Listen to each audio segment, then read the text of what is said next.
Chapter 591. On the other side, Wu Chan was a little more vigilant when he looked around. He snorted coldly and chased after the power of darkness. At this time, he came to a shabby room. Looking at the energy surging around him in the shabby room, he said coldly, "Come on." Just as he said that, then he heard a voice coming from behind him. "You really chased after me.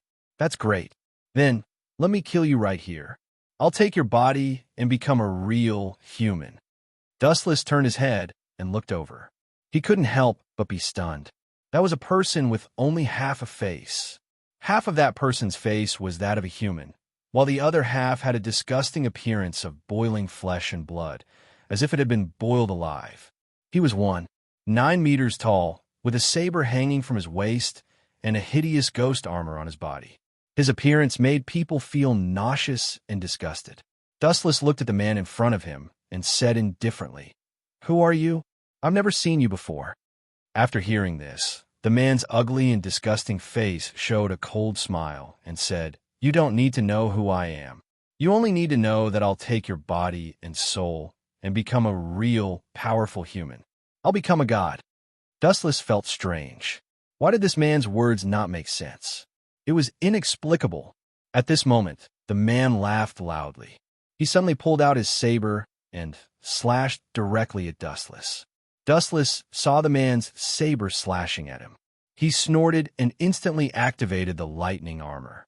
He flew back and the saber slashed at the air. Dustless pulled out his saber in an instant. The saber was covered with a thick heavenly curse, 1,000 birds. The heavenly curse, 1,000 birds, released a shocking cry at that moment. It rushed forward and slashed at the man. The man's saber blocked it in an instant. The saber and the spear collided, and sparks flew. However, the energy on his body was able to completely isolate him. Dustless's face was slightly surprised. He narrowed his eyes and said curiously, "I didn't expect you to be able to do this. I really don't know how you did it, but I'm very curious." Just as he said this, the man said coldly, "Don't be curious. I'm the devil in your heart. You just accidentally released it. So go to hell." After hearing this, Dustless was even more puzzled. Then he saw the man suddenly increase his strength and directly pushed Dustless away. Dustless landed on the ground. When he stood firmly, he snorted. Energy surged. He took a deep breath and formed a seal with one hand. He snorted coldly. He narrowed his eyes, took a deep breath, and suddenly exhaled. Fire escape. Grand fireball. A huge fireball was spat out from his mouth. It directly caused the surroundings in the room to burn. However, he only felt a cold ice power rising in an instant. An incomparably oppressive cold ice power appeared on the man's body, instantly causing the temperature to drop. At the same time, the fireball was split open by his saber in an instant. He looked coldly at Dustless and said, "With your strength, you can't kill me. Moreover, you can only supply me with energy." After he finished speaking, he laughed loudly. He held the saber in his hand, jumped up, and slashed at Dustless. Dustless felt the saber coming at him again. He snorted coldly. His expression changed again and again. He took a deep breath and gently stepped back. Energy gathered in his hand. Suddenly, the power of chi magic appeared in his hand. He shouted loudly, "Demons, ghosts, leave." As soon as he finished speaking, countless talismans appeared in his palm. He slammed his palm forward. The sound of thunder exploding rang out, and the powerful force immediately sent that terrifying person flying. He fell to the ground, and at the same time, there was a burnt stench on his body. The man used his saber to support his body and quickly stood up. His face was filled with disbelief. He said in surprise, "Why is it like this? It shouldn't be. How can you do this?" After Dustless heard this, he snorted coldly and said with a faint smile, "What can I do? Do you really think I'm a fool? Can't you see? Your body has an extremely strong smell of hell, and it also has the smell of my body. I can guess that you're the ghost of Luoxing's sect." After hearing this, the man's face suddenly changed. He couldn't help but reveal a deep surprise in his eyes. He said, "How did you?" Dustless shook his head and sighed. He said with a helpless face, You're really too stupid. You want to go against your master? I know you're not convinced, but your strength is too weak. Moreover, your thinking is too immature. You dare to fight with me? You must be joking with me." After saying this, he gently walked forward. At this moment, the energy in his hand surged. The 5 elemental energy gathered on his 5 fingers. The ghost of Luo Sheng's sect didn't dare to resist and was directly hit in the head. The 5 elemental energy on Dustless's 5 fingers entered the body of the ghost of Luo Sheng's sect. Suddenly, his hand was like a tiger's claw, and he clenched it. The ghost of Rashomon let out a loud cry, and its entire body dispersed, turning into countless dark energy that merged into Dustless's body.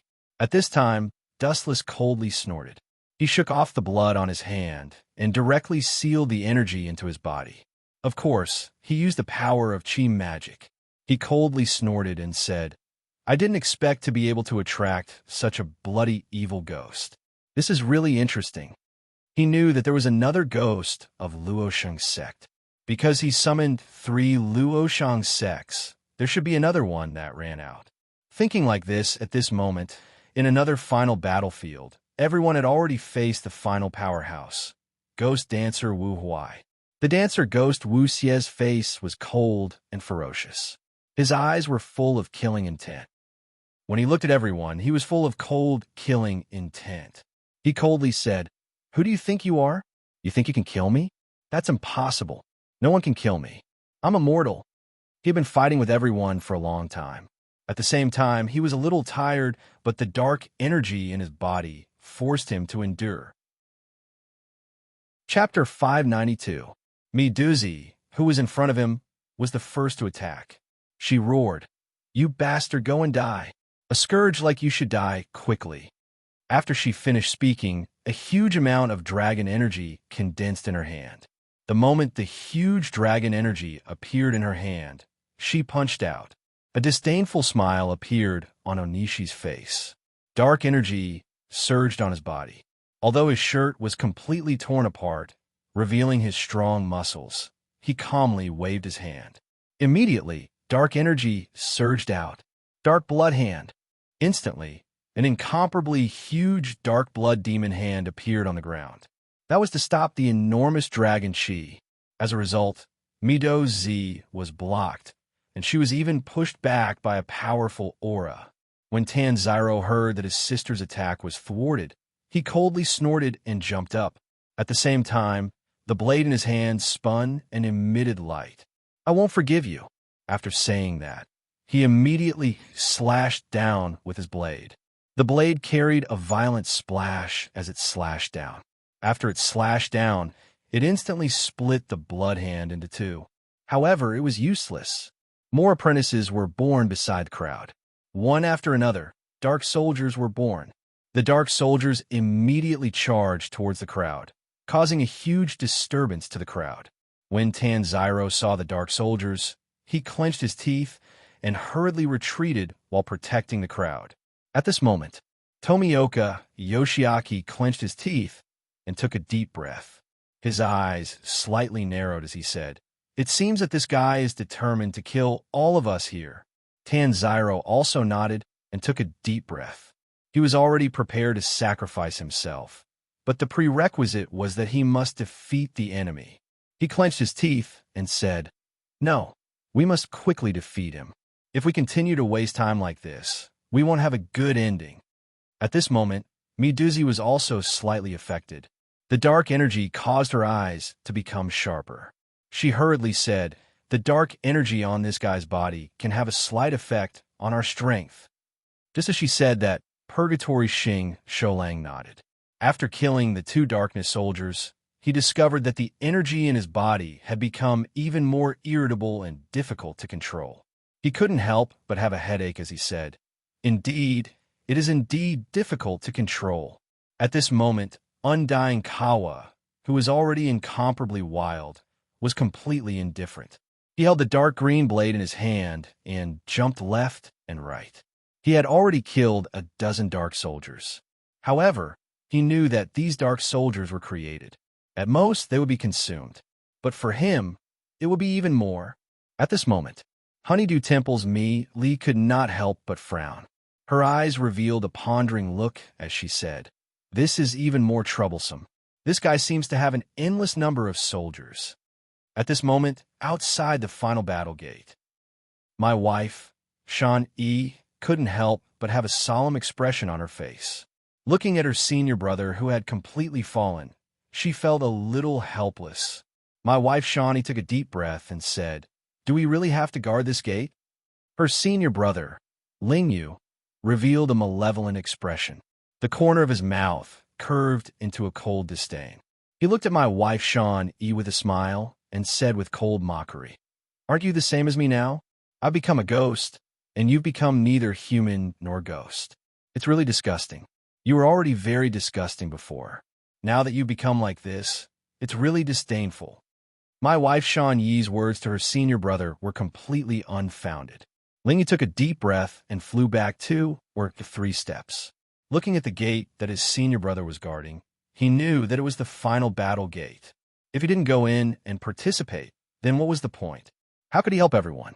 With this thought in mind, he became more and more determined. He tightly gripped the 5-meter-long tachi in his hand. He made him assume the posture of drawing his sword and slashing. He said coldly, "Is that all? You can only use the first form? It's simply laughable." My wife Sean only said indifferently, "I might only use one move, and that's the move to kill you. I won't lose to you." Lingyu didn't have any intention of being polite. He directly rushed towards my wife Sean in an instant.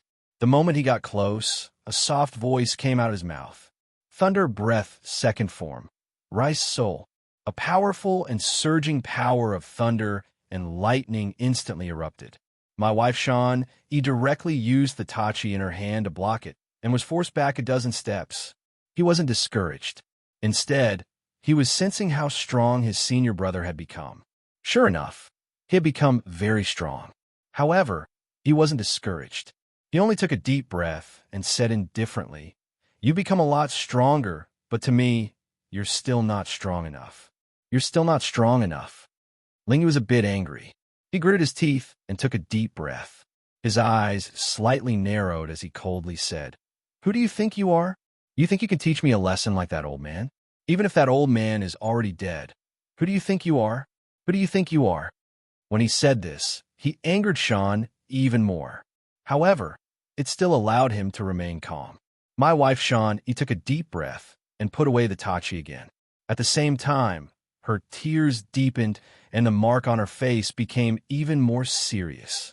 She said, "Although you're very strong, although you've learned more moves than me, and have powerful ghost energy and a very dense dark energy, even so, evil can't win against good.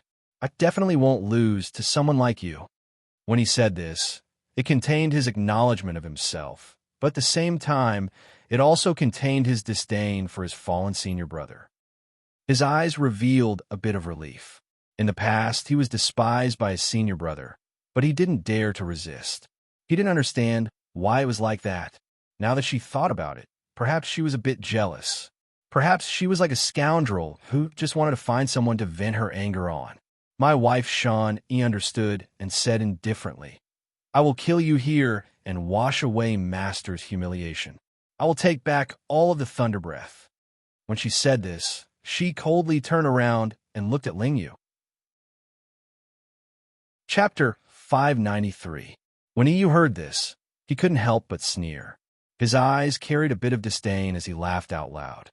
"You think you could defeat me with your strength?"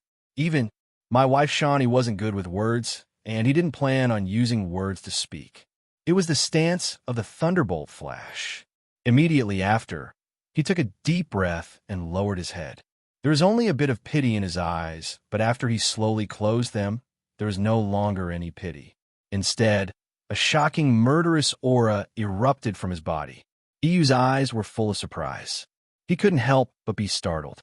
There was a strange feeling in his eyes. This junior brother seemed to have become a lot stronger. Just as he thought of this, he immediately shook his head, thinking that he had seen wrongly. However, he immediately snorted coldly, took a deep breath, and coldly swung his blade. Immediately, an astonishing ghost force erupted from his body. He coldly said, "Who do you think you are? You think you can defeat me? Even that old man might not be my match right now."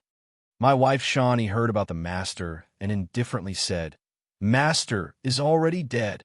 EU hesitated for a moment when he heard this, but he quickly laughed coldly and said, "Isn't it pretty good? He was so old and should have died long ago. If it wasn't for him, I wouldn't be able to learn." My wife Shawnee coldly said, "You already have a lot.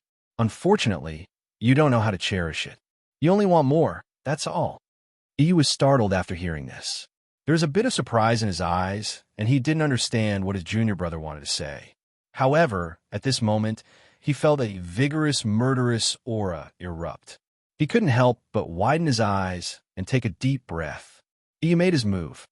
Thunder Breath, 6th form, Thunderous, a thunder explosion.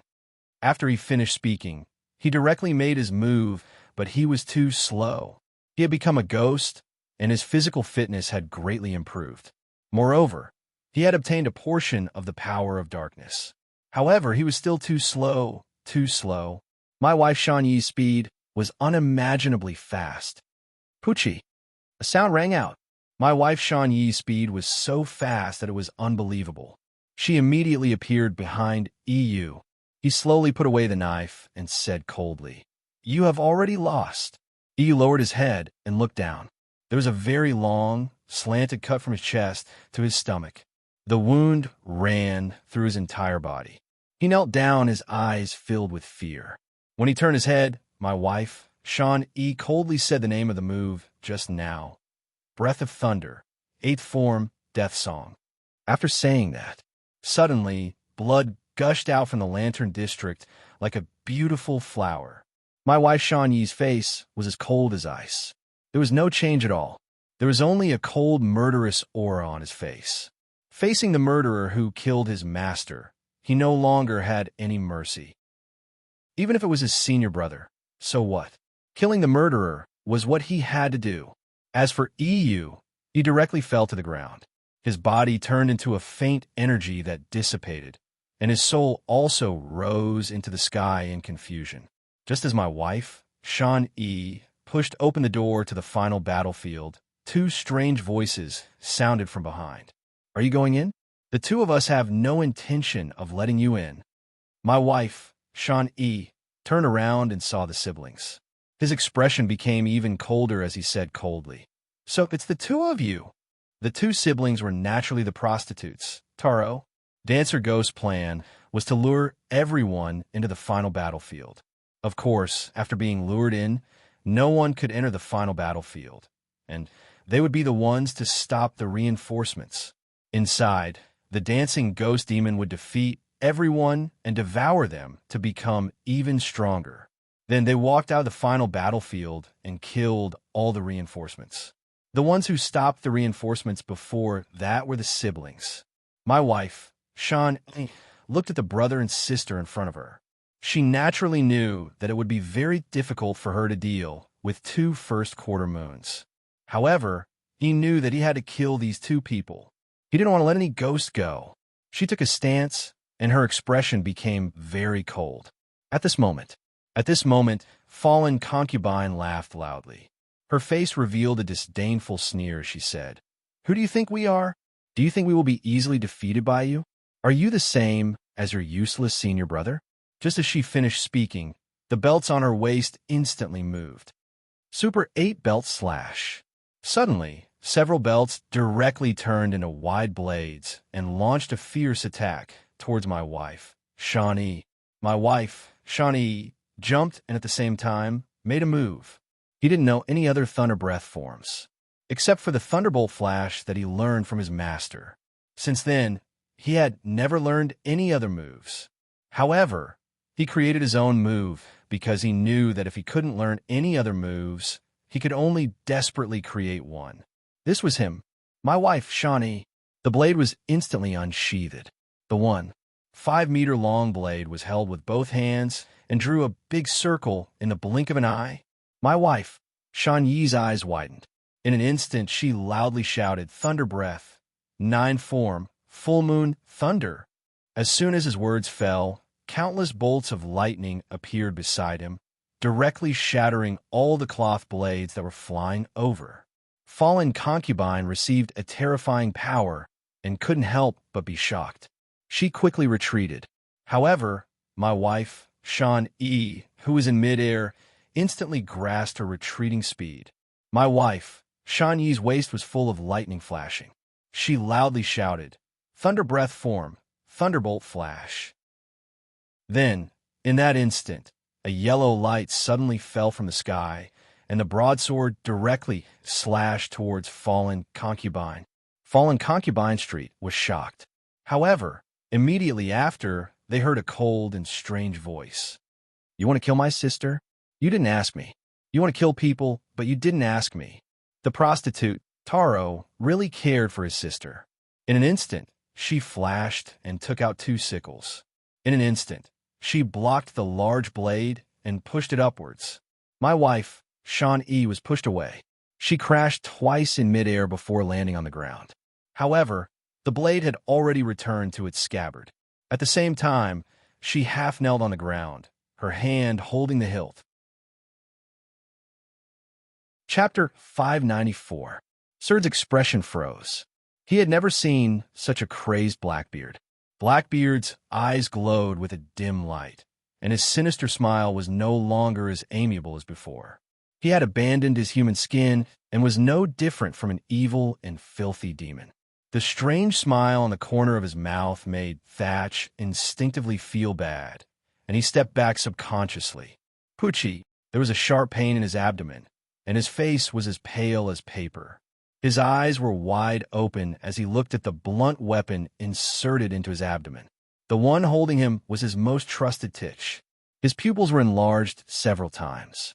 Apparently, Thatch was extremely surprised by Blackbeard's actions. He was in a trance, and his empty eyes seemed to think that this was a dream. What a stupid idiot. Such a character can be a captain. Whitebeard pirates. It seems that it's only a matter of time before you die. His cold eyes were full of viciousness and fierceness. Blackbeard's killing intent soared. Seeing that Thatch was still immersed in his fantasy, the corner of his mouth rose into a mocking smile. His fierce eyes were extremely cruel, and the blunt weapon in his hand began to rotate. Ka-ka-ka-ka. The jagged blunt weapon rotated in Thatch's abdominal cavity, crushing all his organs, and a violent tingling instantly surged all over his body. Thatch grimaced in pain. At the same time, he returned to his senses and glared at Blackbeard, wishing he could perish together with him. "Why are you looking at me like this? You know, we are good brothers." Ha ha! Even though he tried his best to suppress his laughter, in the end, Blackbeard could not help but laugh out loud. His ugly body trembled rhythmically because of his unbridled laughter. His stubble-covered belly swayed back and forth, dazzling everyone's eyes. It seems that what that guy said is true. Seeing Blackbeard laughing so wildly, Thatch immediately understood the reason and blamed himself. If he hadn't listened to Blackbeard's temptation, he wouldn't have fallen into such a miserable situation. The members of the Whitebeard pirates on the island all died because of his recklessness. Keha, Surd, it's because you're too benevolent that I took the initiative to contact you, because I saw this. If you were half as smart as Marco and the others, my scheme wouldn't have succeeded. Keha. His repressed emotions were finally released. His arrogant and wild laughter rang out continuously. Blackbeard unscrupulously vented the depression and annoyance that had accumulated in his heart for many years. Blackbeard clearly had the strength comparable to Red Hair Shanks, one of the 4 emperors, but he was secretly Whitebeard's underling. It would be strange if Blackbeard was not depressed. Bang! Witnessing Blackbeard's carelessness, Surd's fist was covered with armament hockey and mobilized the remaining strength of his whole body and blasted towards Blackbeard's face. People would often erupt with extraordinary potential when they were in a life and death situation. Surd was currently like this. His full strength punch had sent Blackbeard, who was far stronger than him, flying. Ouch, it hurts so much. Mother of Asterisk Cur, I'm going to chop you into pieces today, Grind your bones and scatter your ashes before throwing them into the sea to feed the sea kings. Rolling on the ground in a sorry state, Blackbeard covered his nose with his rough hands. He glared at Serd and roared in a sharp voice. The hatred in his words was so deep that he wanted to peel Serd's skin and break his bones. Damn you! Holding his blood-stained teeth in both hands, Blackbeard's old face twitched with anger. When he dueled with Red Hair, he accidentally lost a few teeth. Now he was caught off guard by Serd's sneak attack and lost several teeth. There were only a few teeth left in his mouth. In the future, he didn't need to eat with his teeth. He could just swallow directly. Anyway, he was going to lose his teeth soon. Arrogance is your biggest shortcoming. It doesn't matter if you kill me. You will suffer in the future, Titch. Serd laughed as he knelt on the ground. Looking at Blackbeard with his mouth full of blood, Serd was unwilling, but there was nothing he could do. It was not that he was incompetent, but that Blackbeard, a deep-sea shark, hid too deep. When he showed his fangs, it was already too late. Ha ha! Don't feel lonely. It won't be long before Whitebeard, that old bastard, follows you into hell. Ha ha! Blackbeard laughed hysterically with red eyes. How could he expect him to be grateful? What kind of idiotic joke was this? He had worked for Whitebeard for more than 10 years, but Whitebeard had not paid him. Wiping the blood off the corner of his mouth, Blackbeard felt relieved. Anyway, he was just bitten by a dying mad dog. There was no need to run over and bite him again. You are indebted to my father. How could you do such a shameless thing? Only animals would do such a thing. How could you do it? Serd roared with all his strength as his vitality faded away. His tone was full of hatred. In Blackbeard's ears, it was all bark and no bite. It only showed that he was more vulnerable. Why did you come here? I thought I could continue to mock you, you trash. It seems that you won't be alive to enjoy it. What a pity. Seeing that Serd had gradually closed his eyes and his vitality was severely depleted to the point where it was almost negligible, Blackbeard snorted unhappily. Just as he was about to find someone to confide in, his only audience had already died. One could imagine the depression in his heart. When I get the dark fruit, the 4 seas, and the new world, oh no, the whole world will be mine. There were no survivors on the island. Only Blackbeard, who was waving his arms around, did not feel the slightest bit of discomfort towards the corpses around him. The killing intent that filled him fused into one and instead increased his arrogance. His entire being was emitting a thick, evil aura. At the same time, the figure hiding in the dark rushed toward Blackbeard at an incredible speed. It was beyond the range of human eyes. Chapter 595. Blackbeard's body was swollen. His ugly face was full of indifference. His huge fist was raised high, and when he was about to completely solve Serd, he was shocked. Under the black night sky in front of him, a black afterimage rushed towards him. The speed was as fast as lightning, beyond human imagination, and the strange running posture had never been seen before. Is this a ghost or a human? Blackbeard's tone was surprised and uncertain. It was the first time in his life that he had seen such a strange running posture. His rough, big hand subconsciously rubbed his eyes, thinking it was an illusion. When he opened his eyes again, his black pupils dilated, trying to see the ghostly figure. A strong wind suddenly blew in front of him, and the afterimage turned into reality, and a cold corpse appeared in front of him. Blackbeard didn't wake up at all. The strange figure in front of him couldn't help but be shocked. Under the perception of observation hockey, he clearly noticed that this figure was completely a dead body that had been given the ability to move. There was no breath, no heartbeat, no emotions, and the body had clear cracks similar to pottery. It was completely a zombie being used. It was the first time that Blackbeard had encountered such a scene. The lifeless zombie didn't care about Blackbeard. His feet slammed on the ground, and he jumped up and instantly jumped into the sky. He clenched his fist and mercilessly greeted Blackbeard's ugly face. Looking down on me? Looking for death. Blackbeard lost his rationality and roared. His entire body shook and his fleshy skin was replaced by a shiny black color, forming an indestructible skin surface. Armament hockey hardening. With his order, his whole body turned into steel skin. Blackbeard looked contemptuously at the attacking shadow and entered the state of armament hockey. His ugly face was even more unbearable to look at. Boom! A heavy punch hit Blackbeard's old face and only pushed him back a few steps. It couldn't hurt him at all. This guy's armament hockey has reached the realm of perfection. It's really a fragile fist with this. Ouch, it hurts. Before Blackbeard could be proud, the shadow rose again, and the speed was 3 points faster than before, and the strength was the same. Blackbeard's naked eye didn't even catch the trajectory of the movement, and he was easily knocked away. PFFF, smelly blood spurted out from Blackbeard's mouth. The blood dyed the ground red and mixed with some indistinct particles. Looking closely, it was Blackbeard's teeth that had fallen out. Looking as far as the eye could see, Blackbeard's upper jaw had lost almost half of his teeth, and the lower jaw's teeth were nearly all gone. In the future, when he ate, he would probably only be able to swallow. "Ha! Titch, this looks good on you."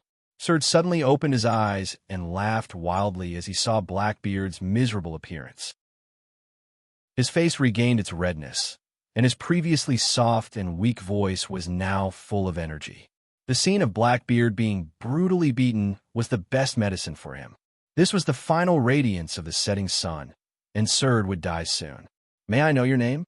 Surd asked respectfully as he looked at the figure in front of him. In this world where the strong are respected, the whole world is full of respect for the strong. Although most of the reason why Blackbeard's teeth were knocked out was due to his carelessness, the fact that he could force Blackbeard to retreat again and again showed that this person was extraordinary. Turning his head, Surd's eyes were dead and emotionless. After a little thought, he gave an ambiguous answer. "The name is just a simple code name. Some people used to call me Uchiha Dustless, and later some people call me Royce South, and now my name is Uchiha Madara." Surd was stunned, and then his face was full of doubts and puzzlement. He seemed to have heard this hoarse and slightly magnetic voice before. "Where the hell did you come from, bastard?" Blackbeard, who got up from the ground, was so angry that he vomited blood. He clenched his fists, and his right hand subconsciously touched his lower jaw, but there were no teeth. The dead man's face was indifferent. His emotionless eyes looked down on everything. He was wearing red armor and black gloves. His long and messy black hair danced in the wind, looking wild and unruly. It was the former invincible Uchiha Madara. Looking at the vast world, looking at thousands of years of history, I'm afraid that only Blackbeard had his teeth knocked out one after another and reached the point of leaving his name in history. Uchiha Madara's consciousness has been erased, and now the person who replaced his consciousness is naturally the one who performed the Edo Tensei. In the whole world of pirates, only one person knows the Edo Tensei. Although Madara's consciousness has been erased, and his combat power has dropped to an unprecedented freezing point, but if I replace him, even if I can't kill Blackbeard, I can give him an unforgettable lesson. Dustless's eyes flashed with a hidden light, and he said confidently, "Once the consciousness of a strong person who is reincarnated by the Edo Tensei is forcibly erased, his combat power will only plummet." This was the case when Orochimaru reincarnated the first Hokage. Because the consciousness of the corpse was erased, his strength was not even as good as the third Hokage, and he was finally sealed. Ninjutsu varies from person to person. Although they are all reincarnated by the Edo Tensei, Dustless is sure that he can surpass Orochimaru and Kabuto. At that time, Uchiha Madara's body was almost destroyed by Kagaya, and Dustless only kept a small number of physical cells. Therefore, the current Madara is too far away from his heyday. Although his body contains Dustless's own cells, his strength is not as good as before. If the whole body was there, Dustless would have already made Uchiha Madara into Tendo. However, it is only a matter of time to restore Madara's body. Although it is difficult to create a whole body with a small number of body cells, for Dustless, who has reached the peak of yin-yang release, creating a new him is just around the corner. At that time, Uchiha Madara will appear in the form of Tendo. Chapter 596. Blackbeard's eyes were locked on Uchiha Madara, who was controlled by Dustless, and then he looked at the broken teeth on the ground. His ferocious face was terrifying like a ghost, and his eyeballs were about to fall out. What's with that expression? How dare a dead man look at me like I'm looking down on a bug? Blackbeard's eyes were filled with killing intent. From Uchiha Madara's indifferent eyes, he was keenly aware of the contempt in his eyes. It was one thing to be despised by Surd, but now he was despised by a dead man. Blackbeard's grievance was self-evident. His chest felt suffocated, and the flames in his heart rose. Hearing this, Uchiha Madara, who was reincarnated by Dustless, still remained indifferent. His eyes were as calm as still water, full of desolation, as if he came from another time and space, incompatible with the world in front of him. An indescribable emotion quietly spread in his mind. This fellow's boldness of looking down on the common people as ants is not a pretense. He has real strength. Putting away the contempt in his heart, Blackbeard tensed up his nerves and said vigilantly. He never felt that a person's momentum could be so terrifying. He carefully looked at Uchiha Madara, who was holding his hands in front of him, and couldn't help but stretch out a sense of insignificance. The plain, indifferent eyes remained calm, and the eyes that could be calm in the face of everything were deeply moving. The ambition hidden in the depths of his eyes was enough to swallow the whole world. Suddenly, he felt that the man in front of him, all living things should worship him. Bastard, where is this inexplicable oppression coming from? Blackbeard's old face was livid, although he didn't want to admit it. But looking at Madara's eyes, he couldn't help but avoid and be full of fear. This is definitely not Haoshoku's haki, but just his spirit when he was alive. Even after the fall, it is still preserved. It seems that when this guy was alive, his strength was definitely enough to be on par with that old man Whitebeard, or even better. I didn't expect there to be such a person in this world. A person's temperament will never lie. Even if time has decayed and obliterated Uchiha Madara, his peerless spirit was enough to make the world look up to him. Now, everything about Uchiha Madara's past was reversed by Dustless and restarted again. He returned from hell, and the shock he brought to the world was unparalleled. Different world, different identity, but he was still the peerless Uchiha Madara. Although you are a dead man, are you interested in being my subordinate? I can bring you back from the dead, and I can forget about the matter of you knocking out all my teeth. Otherwise, you'll have to bear the consequences. Blackbeard was worthy of being a peerless hero.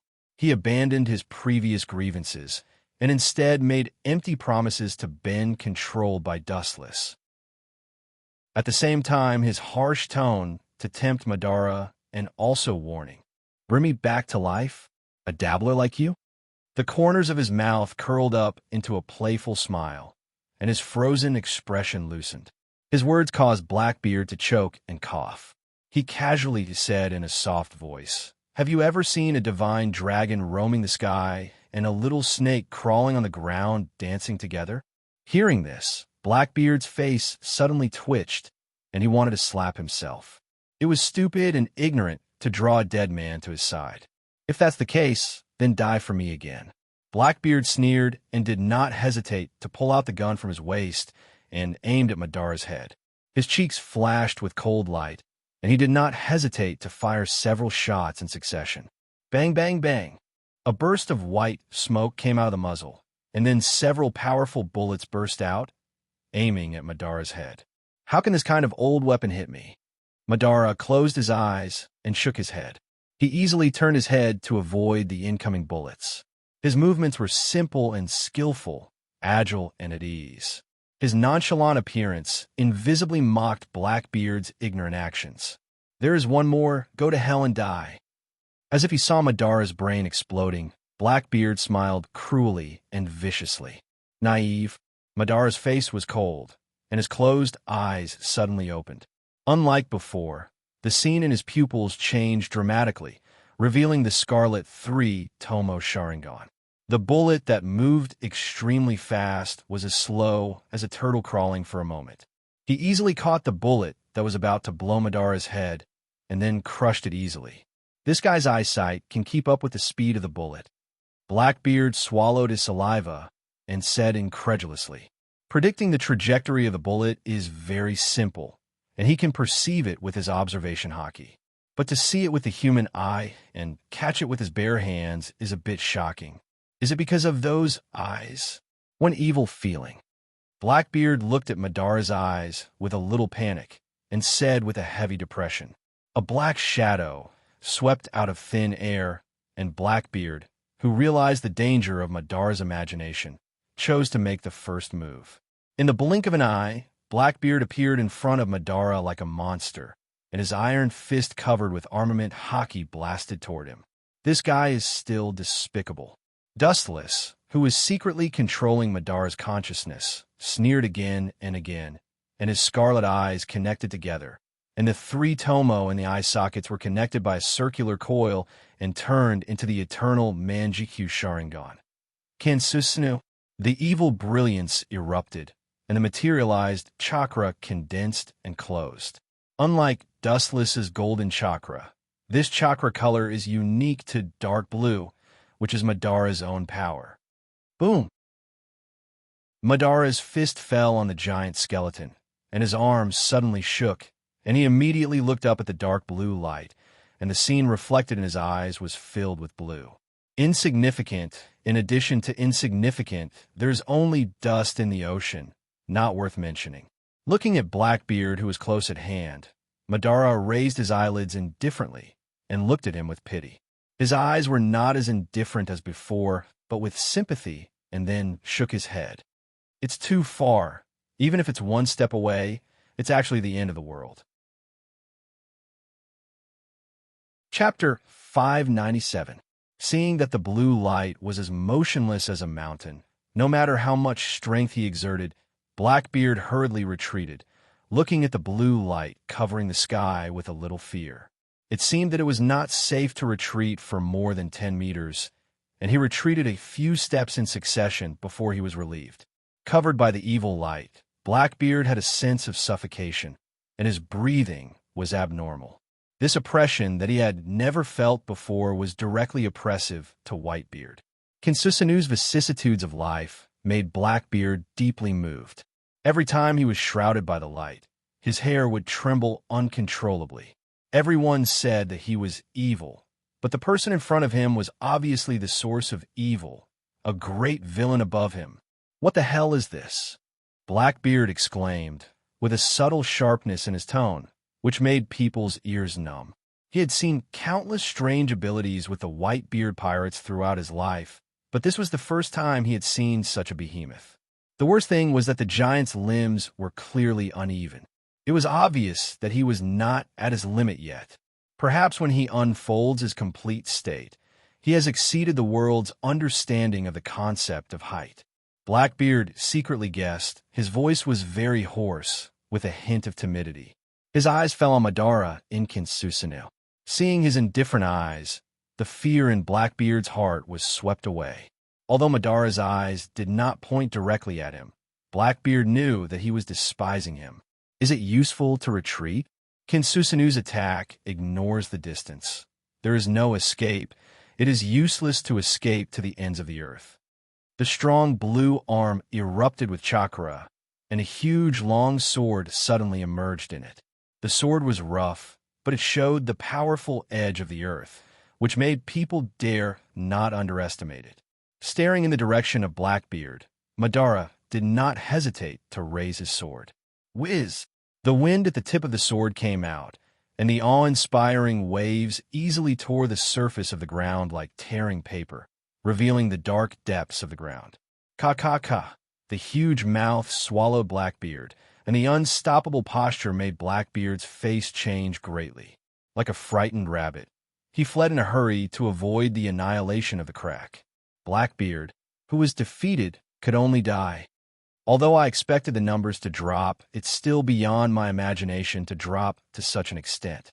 Dustless, who secretly controlled Madara's consciousness, frowned and said with a little dissatisfaction in his tone.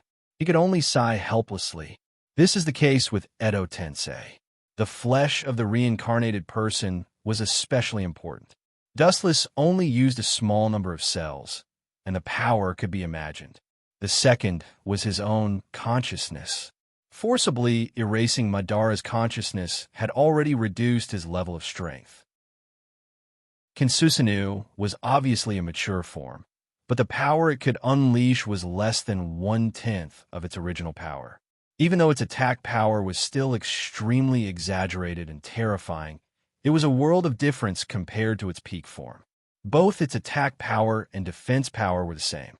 So, a sharp sound pierced through the air from behind. Then, a black shadow appeared out of thin air and smashed into Kinsusinu's spine like a cannonball. Ka-ka-ka! A crisp cracking sound was heard as cracks appeared on the spine. Although the cracks were negligible, they continued to spread in all directions. This guy, he's very smart. The larger the creature, the more difficult it is to move.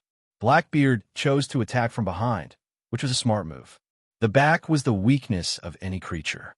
Hey, isn't it still broken by me? Triumphant laughter resounded through the night sky, winking at Madara, and the appearance of the villain was extremely annoying. The current mature form of Kinsusinu's power and defense are less than 1/10 of its original power. Maybe if Whitebeard came, he would have broken his defense with one punch. Madara's face was expressionless, and at the same time, there was a faint smile on his face. Blackbeard's character was the same as it would be in the future, cruel and cunning, and extremely arrogant, but one thing was undeniable. He did have some cleverness. Every time he could go in front of others, as if he was predicting the future, and lead all events to his own situation. But now it didn't work on Madara or Dustless, who manipulated him from behind. Less than 1/10 of the original power? Do you think I'm a novice? This kind of trick can only fool those rookies who have just started. Hearing this, Blackbeard was like a cat whose tail was stepped on, growling at Madara gloomily. 10% of the power is enough to tear the ground. Isn't it easy to disintegrate a mountain with 100% of the power? It's no wonder that Blackbeard questioned Madara so much. It's still unknown whether Whitebeard can do that. How can you, a nobody, do it? Do you think I'm an idiot? Madara was silent and too lazy to explain. Hundreds of millions of pores opened all over his body, and the dense chakra erupted. The blue light instantly spread all over Kinsusinu's body. The previous subtle cracks were immediately repaired. Not only that, but the back of the head and the armpits under the shoulders were trembling strangely, as if something was going to break out of the shell. Seeing this scene, Blackbeard's old face changed greatly, and cold sweat broke out on his forehead. He smelled an abnormal scent of danger, and looking at the faintly condensed outline of the head, he had already guessed what it was. He wanted to dodge and retreat, but it was already too late. Blue rays of light poured down, and Blackbeard, who was caught off guard, was lifted into the air. Looking up, Kinsusinu, who was just a head and two hands, changed dramatically at this moment and turned into two heads and four arms. Blackbeard was caught by the new arms, and he could not move.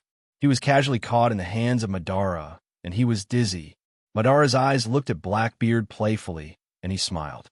Even if he didn't mean to laugh, Blackbeard's eyes were full of irony. Chapter 598. Blackbeard struggled hard, and the violent twisting made his old face red. His eyes were as sharp as a knife, and the cold light was like a knife, which made people unable to look directly at him. His eyes were more ferocious than that of a beast, which showed Blackbeard's ruthlessness. His eyes were glowing with a strange green light. At this moment, Blackbeard was terrible. He was no different from a ghost who had escaped from hell, full of indescribable madness. Being caught like a flea in someone's hand was a serious blow to Blackbeard's self-esteem.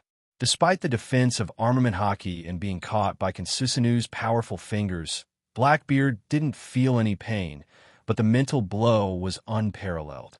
It was far more painful than the physical blow, and Blackbeard's steel heart almost melted. For the first time in his life, he was so frustrated. His arrogant self-esteem was ruthlessly crushed by Madara, and the mental blow was far more painful than the physical pain. For many years, Blackbeard had been secretly provoking everything, like a fisherman overlooking the development of the whole war. Only this time, he was crushed by dustless like an ant, and it was difficult to make him pay attention to himself. An unprecedented unwillingness invaded his mind from all corners of the body along the meridians of the whole body, and Blackbeard's struggling strength suddenly increased a lot. Oh, it's rare for a person like you to talk about self-esteem. Noticing the powerful force coming from his right arm, Madara's eyes rippled, and he was slightly surprised. He used to think that Blackbeard was a person who would do anything to achieve his goals. From his humiliated expression, this old guy still has dignity. With a slight thought, Susanoo raised its arm high and threw Blackbeard away as if he was a piece of garbage. Boom, boom, boom. Under the unprecedented impact, the ground suddenly burst open and a huge pit appeared. Blackbeard was lying in it with blood all over his body. Cough! Blackbeard's face was blue. If it wasn't for the defense of armament hockey, perhaps he would have turned into a pool of flesh and blood. Even so, he was still heavily injured. A few of his ribs were on the verge of shattering. If this continues, he will die for sure. Do you know the difference between you and red hair, Blackbeard? Inkansusu Uchiora, who was controlled by Dustless, said coldly, I mean, do you know why Akagami has Haushika Haki, but you don't? Blackbeard's face turned even darker when he heard this. Dustless's words were like a sharp thorn that pierced deeply into his heart, awakening the pain and unwillingness that went deep into his bones. He always thought that he was better than Red Hair Shanks, but Red Hair Shanks had Haushika Haki, and Blackbeard did not, which was a fact. Don't be confused, because it's natural. Akagami is a person who dares to risk his life and has the qualifications to become a king's aptitude. And you are just a scoundrel who only knows how to play some irrelevant tricks. It's impossible for a person like you to have Haushika Haki. Uchiha Madara, who was controlled by Dustless, said sarcastically, full of contempt and disdain. Ha! You don't have to be sarcastic. I won't fall for such a ridiculous trick. His rough arm wiped the blood stains from the corners of his mouth, and Blackbeard smiled with relief. He laughed at Madara's words, and his forthrightness was also one of his contradictory characters. You won't live long anyway. Looking at Surd, whose breath completely disappeared on the ground, Blackbeard's eyes flashed with cunning and hesitation. He looked up and stared at the large Kinsusanoo. His soul trembled, his eyes flashed with fear, and his hesitation instantly turned into determination. Goodbye. Using all the strength in his body, Blackbeard, who saw that the situation was not good, flashed and fled. After a wave of smoke and dust, he disappeared forever. In just the time of a few breaths, his entire person had disappeared without a trace. Calmly staring at the disappearing black light, Madara was expressionless and did not choose to pursue. He stood quietly in place. White Zetsu. After a while, Madara opened his eyes and shouted. The moment Madara's voice fell, White Zetsu strangely drilled out of the ground. After looking around the messy battlefield, he asked helplessly, why did Dustless Sama deliberately let that kid go? Isn't it better to get rid of him now? Hearing this, Madara just glanced at him casually and did not explain. There was no need to kill a worthless person, and he didn't have the leisure to waste time. Pointing to Surd, who was lying on the ground in a coma, he seemed to think of something, and a strange smile appeared on his face. And then he ordered White Zetsu. This kid is a good chess piece. Keep an eye on him. Although he was puzzled, White Zetsu nodded and walked towards Surd and swallowed him. Bastard, there is such a powerful fruit in the world. What a bullshit dark fruit, tremor fruit, gura no mi, is not worth mentioning. On the stormy sea, Blackbeard waved the oars with both hands and quickly rowed toward the stronghold of the Whitebeard pirates. The distance was not very far, and only took one night to get there. Blackbeard yelled. He had to say that after the battle with Uchiha Madara, he knew that although Whitebeard was powerful, he was not at the top level. His cruel eyes were also full of undisguised greed and covetousness. He had already classified Kinsusanoo as some kind of mysterious devil fruit. Compared with the so-called tremor fruit, gura Gura no Mi, and dark fruit. Kinsusanu is beyond imagination. Whether it is defense or destruction, it has reached the realm of perfection. Blackbeard, who is greedy by nature, naturally desires this fruit ability. Chapter 599. It's no wonder that Blackbeard is so excited. He found an ability more powerful than dark fruit and tremor fruit, Gura no Mi. Of course, his heart is no different from being injected with chicken blood. The reason why he couldn't wait to get the dark fruit was because of his special body structure. Furthermore, the dark fruit's ability was strange and evil. It was tailor-made for him. When combined, it would produce an incredible effect. Blackbeard and dark fruit fuse together and have the power to turn something rotten into something magical. At that time, everything impossible will become possible. When I get dark fruit, I will occupy all of you and seize your power for my own use. Arrogant and ambitious laughter resounded through the dark night sky. Blackbeard rowed the boat harder. He can't do it, but it is possible with the power of the Whitebeard pirates. The next morning, the wind was gentle and the sun was bright and cloudless. Dustless and Garp's battleship moved slowly. Their destination is Marine headquarters. Although the way of transmitting news in this world is as slow as a turtle, the transmission of some important information is unimaginably fast, even faster than the three-dimensional world where Dustless lived before. Good things don't come true, bad things come true, those guys. On the deck, bathing in the warm sunlight, Dustless looked at the newspaper in his hand with interest. The color pictures of him crushing the pirates almost occupied the entire newspaper picture. The words Marine Honorary Admiral were marked on it. This is not bad news. You are already famous. Garp came over and ate the shellfish as usual. He also shouted about breaking the record. Dustless didn't know whether to laugh or cry. This old guy always appears in such a funny way. Winking at Wu Chun, Garp smiled boldly. The forced smile on his old face looked particularly strange and full of other meanings. No matter what, Wu Chun could no longer hide behind the scenes like in the past. He could no longer be completely exposed under the sunlight and have nowhere to hide. Shrugging, Dustless smiled and no longer entangled. This kind of blessing and misfortune are interdependent. Even if his identity is exposed, it will be much easier to do things in the future and he will not encounter many inconvenient obstacles. You are the only admiral in the Navy at present. Garp's tone was full of envy and jealousy as he tasted the scallop in his hand. Dustless had risen to the heavens in a single step and been conferred the title of Great General. Even if it was just an honorary Great General without the slightest authority, this was still unprecedented. In the Marine, many people who have worked for 40 or 50 years are only at the rank of Vice Admiral. There are only a few admiral positions, and they have long been divided. Dustless changed the history of the Marine. Of course, it can also be understood as the special treatment of the celestial dragons and his bottomless strength to be able to hold this position. Who told you to refuse the promotion? Otherwise, about 10 years ago, you should have been an admiral, the same period as Sengoku and Z. Dustless looked at Garp with deep meaning and said with admiration, being an official from 1,000 miles away was only a name. A person like Garp who was willing to abandon a general was worthy of the 4 words lofty and lofty. After sitting on the admiral, can I still eat scallops like this? Garp happily ate the scallop and didn't take it seriously.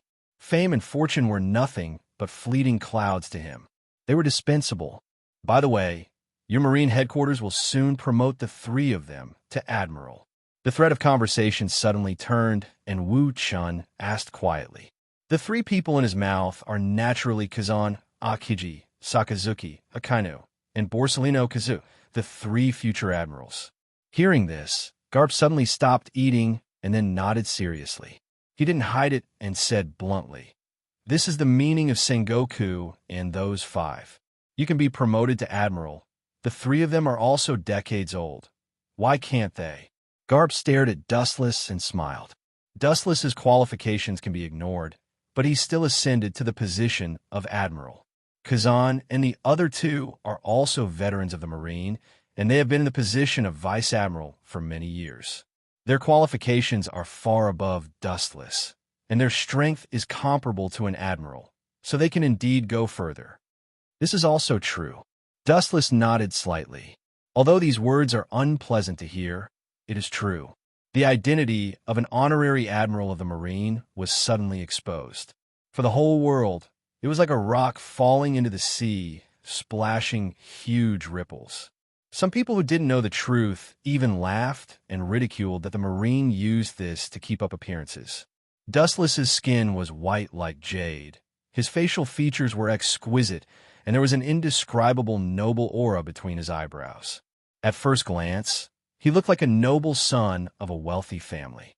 Only some big pirates who knew the truth behind the scenes were worried about the future. I said that the back of the honorary admiral was familiar, but I didn't expect it to be him. On an island in the East Blue, red-haired Shanks, who was driven out of the New World by Dustless, whispered to himself, his face full of caution. Before, Dustless was just hiding behind the scenes, but now he suddenly jumped to the front, which means that there will be more head-on confrontations in the future. Shanks felt stifled in his heart as he recalled Dustless's earth-shattering strength. His originally optimistic state of mind suddenly became dispirited and dispirited. His face was as pale as paper. To him, Dustless was an unforgettable shadow. They were sent by God to fight to the death with the pirates. New World, an island once occupied by Big as Mom. The sky was cloudless, and the sun was infinite, nourishing the devastated earth, and everything was full of vitality. Only the Whitebeard pirates were a different scene. It's that damn kid again. On the sea, looking from a distance, the whole battleship was trembling slightly, the sky was gloomy, and the oppressive atmosphere of Whitebeard was changing the natural environment. Blackbeard has reported all the situation to him, and all the dirty water has been poured on Dustless, the honorary admiral of the Marine. Chapter 600. Whitebeard's powerful hands grabbed the newspaper, and his beard was raised in a straight line. His whole body was covered with some kind of mysterious power, and there was a clearly visible blood net in his eyes. Buzz, after a while, there was a violent restlessness in the air, shrinking at an incredible speed, forming a circular air cover, converging between Whitebeard's hands. You can hear the miserable sadness in the void, full of begging for mercy. Dad, this is the Moby Dick. If you hit it, it'll be finished. Marco, the immortal bird, hurriedly advised. Whitebeard is such a person. He never hides and suppresses his emotions. He hates conspiracies and tricks. He likes to be straightforward, and his temper is the same. The corner of Marco's eyes revolved around Blackbeard. Although Blackbeard's explanation is reasonable, the doubts in Marco's heart are difficult to erase. Even though Blackbeard gave people the impression that he was a simple and honest person, very sunny and helpful, he gave people the feeling that he was a vicious viper lurking behind the scenes. When he opens his fangs and reveals his crimson tongue, the prey he aims at is already in the bag. At that time, it means that everything is already too late. All in all, even if the explanation is reasonable, it can't dispel the doubts in Marco's heart. Marco can only say that it's intuition why he doubts Blackbeard so much. At some point, Blackbeard is more like the natural enemy of the Whitebeard pirates. His sharp claws are all restrained by him, exposing only a harmless appearance. Oyaji, I suggest that we immediately chase down the Big Man pirates, grab the dark fruit, and avenge the dead Thatch. Thatch's death cast a dark cloud over the entire Whitebeard pirates. Blackbeard's face was full of tears, and the corners of his eyes were wet with crystal tears. His miserable and painful expression was more sad than the death of his parents. Yes, damn Bigamam, let's fight them to the end. Avenge Thatch. Let them know the consequences of offending the Whitebeard pirates and become the first Yonko for emperors to be removed. Kill them all. Blackbeard's rapid speech was recognized by all the members of the Whitebeard pirates. All of them immediately became united against a common enemy and shouted to join forces to kill the Bigamam pirates. Seeing this scene, Marco frowned. It was a good thing that the entire Whitebeard pirates were united, but the wind seemed to be blowing in the wrong direction. Even if you want to take revenge, you have to find the honorary admiral. He is the enemy of the same family. Surd's death has nothing to do with Big's mom. Marco stared at Blackbeard in confusion and asked. The understatement suddenly extinguished the enthusiasm of the Whitebeard pirates, and everyone's indignant expressions were all solidified, and they became sluggish again. All the crew members looked at Blackbeard, waiting for his explanation and reasoning. Seeing this, Blackbeard's old face suddenly twitched. His expression was particularly gloomy and frightening. After being asked by Marco, he was really speechless. His ugly expression was the same as if he had eaten 10 pounds of flies. As for the reason, **T reason. This was originally the reason why he used the power of the Whitebeard pirates to rob the dark fruit. But he made it up on the spur of the moment. Damn, Marco. When I get the opportunity, I will kill you like I killed Surd and let you understand the consequences of going against me. Blackbeard swore in his heart. Every time he was complacent, there were always 2 annoying flies jumping out to hit his face, and he was unable to refute. Only after getting the dark fruit can we increase our battle power and find that man for revenge and have more confidence. His eyes lit up. Blackbeard, who had been wandering the sea for half his life, was not a mortal. He hesitated for a few seconds and said indignantly to Marco. Even though it was just a made-up reason, it left Marco speechless. As Blackbeard said, only by injecting fresh blood into the Whitebeard pirates can this almost decaying battleship rebloom with vitality and sail tenaciously. This guy, Marco's face changed slightly. Even if he didn't like Blackbeard, he had to admit that he was indeed a wise man. It's a pity that his real heart belongs to the Whitebeard pirates, or is it a temporary lurk that is worth exploring? Opening his mouth, Marco was about to open his mouth to explain when Whitebeard's powerful shout resounded through the entire pirate group, shaking all the members such as Blackbeard and Marco for a while. The sharp sword in his hand pointed to the sea in front of him, and the sea covered by the sword was faintly in a state of collapse.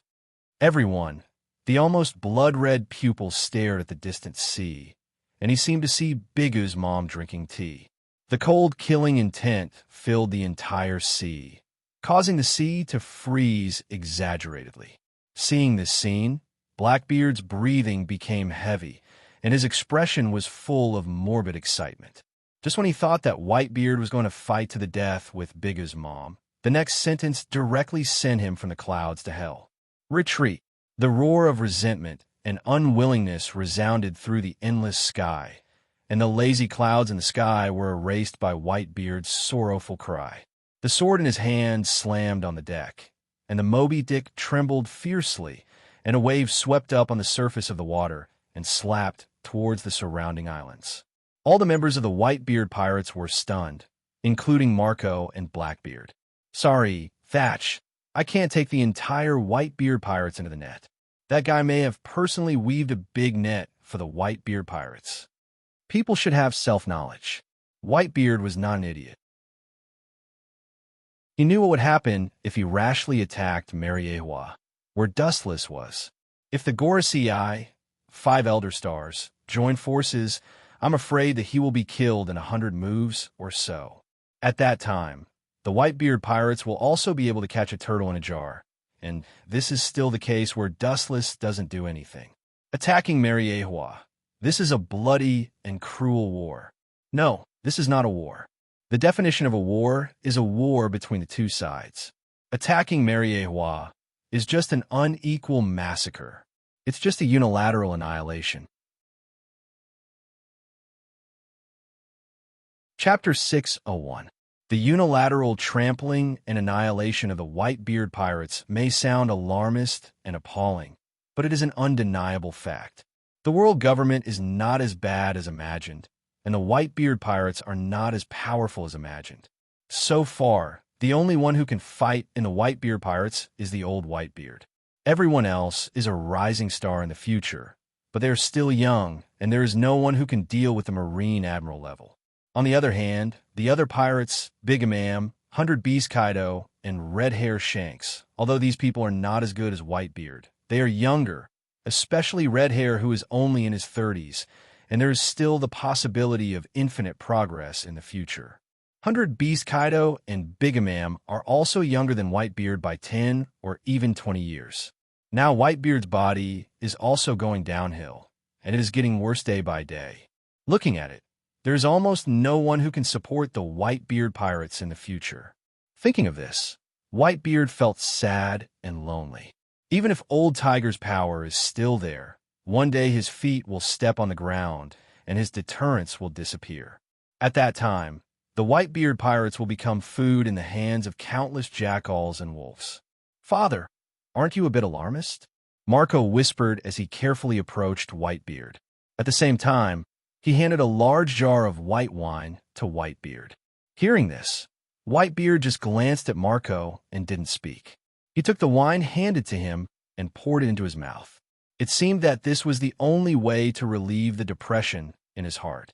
His beloved son had been killed, but he could only watch helplessly.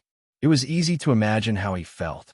It's not that Whitebeard is afraid of death, but as a captain, he can't lead the entire pirate regiment into the tiger's den. Compare with the world government's headquarters like Mariewa. The Marine headquarters is like a good wolf's den, and Mariewa hides all kinds of prehistoric beasts, enough to easily tear apart a hungry wolf. Alarmist? I also hope that I am sentimental.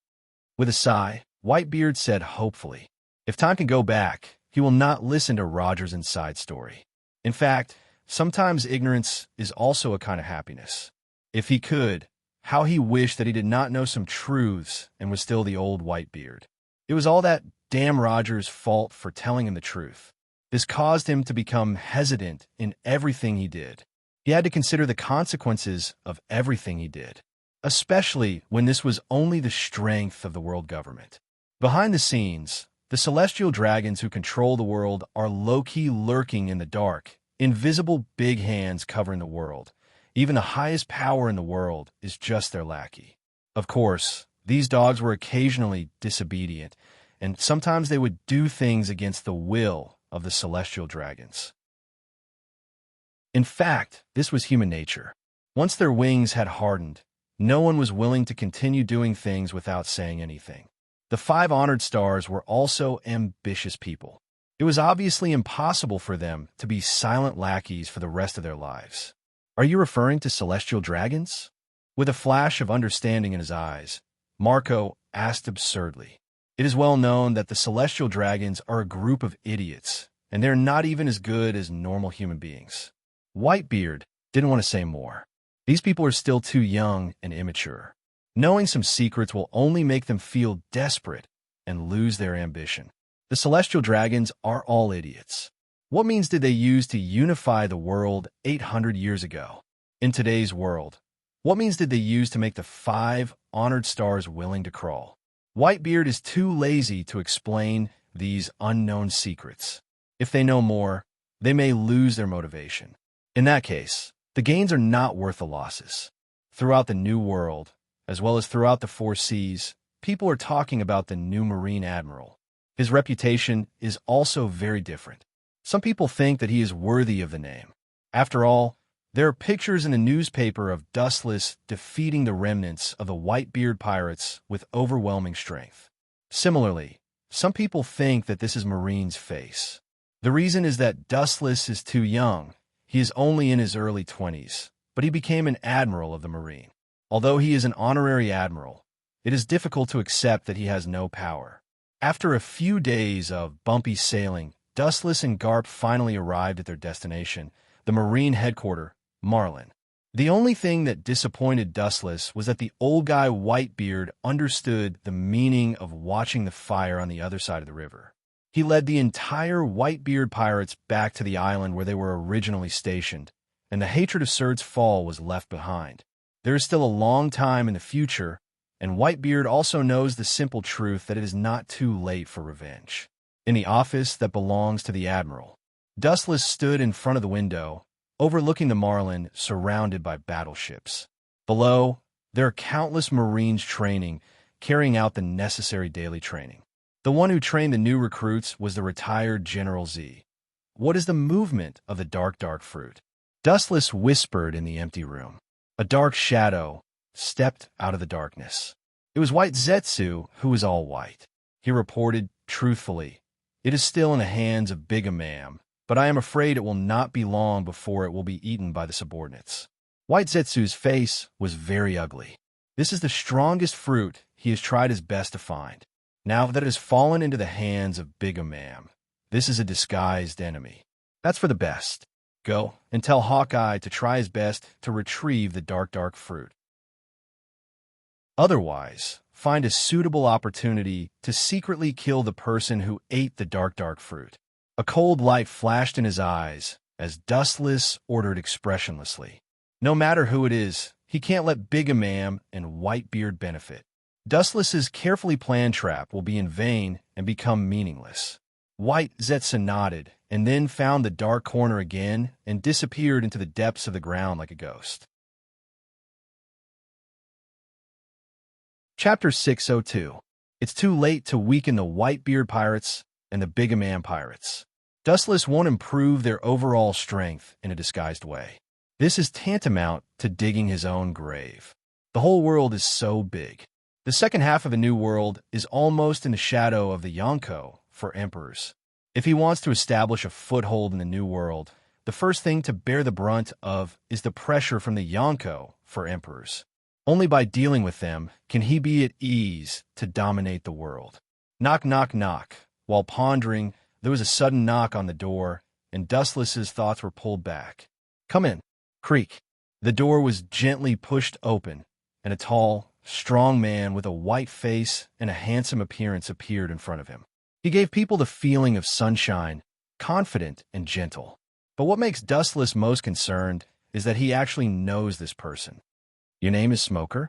Glancing at him, Dustless asked calmly. Smoker was stunned when he heard the words, and his face showed a surprised expression. He was flattered. He didn't expect Dustless to know him. Now he is just a basic soldier. He has no rights. He is just a cannon fodder in the war. Dustless, on the other hand, was a serious general. The difference between them was like heaven and earth. Recognizing him at a glance, Smoker's feelings were abnormally strange. "Exactly." He raised his chest and saluted. His tone was neither servile nor overbearing. It was vigorous and loud. His figure was tall and straight like a javelin. His heroic spirit flourished, and he had an imposing appearance. This guy is a talent. It is not impossible for him to become an admiral in the future. Seeing this, Dustless gave him an appreciative look. People can't be arrogant, but they can be proud. Smoker is young, but he can do this very well. "Take it." Throwing the devil fruit with strange lines to Smoker, Dustless explained, "This is Logia's smoke fruit. After eating it, the host can turn into smoke. You are lucky. This is what Garp and I encountered a pirate group on the way back." Smoker's eyes widened. He didn't expect to meet Dustless for the first time and give him such a valuable gift. The Logia devil fruit was priceless. It was priceless. You might not even be able to buy it with money.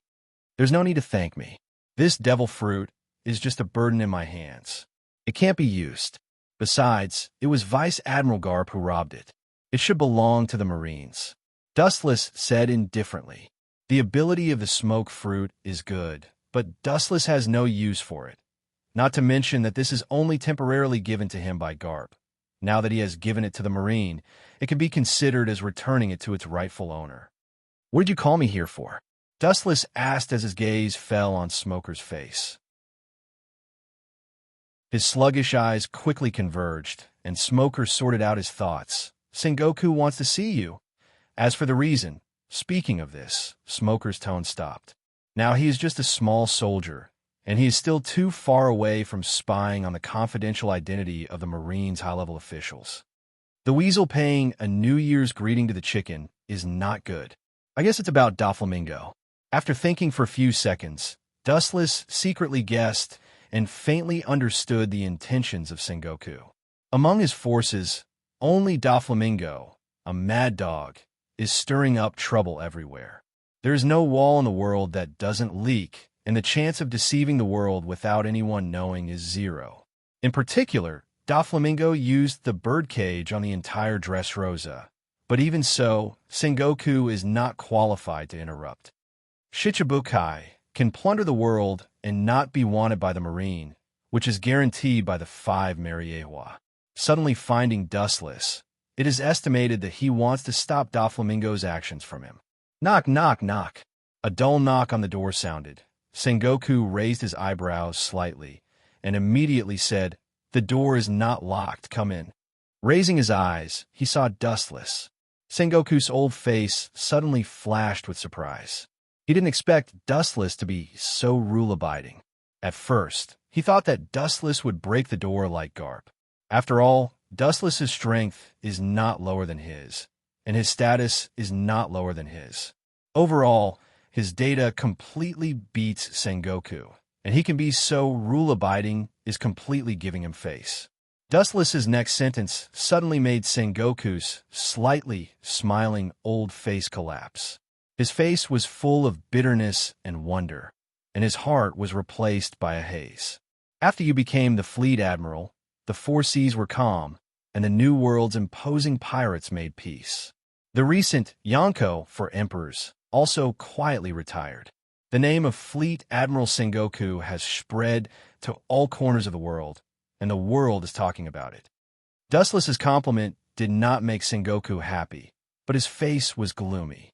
During his promotion to the Fleet Admiral, Impel Down was exploited one after another, and the same was true for the Marine headquarters. The most fatal was the recent emergence of the deformed organization, Shichibukai. All of this has brought his reputation as a fleet admiral to the peak. Of course, it's not a song, but a curse. Every day, the citizens who have been tortured by the war of pirates scolded him, and some even directly raised several grades in succession. Sengoku was too lazy to scold him, and he gloriously expressed his condolences to his family. Sengoku also pinched his nose and recognized all this. He had to admit that this era is definitely the most chaotic era in history. Everywhere in the 4 seas, the Yonko for emperors are rampant, and the admirals of the Marine headquarters are in a state of fault.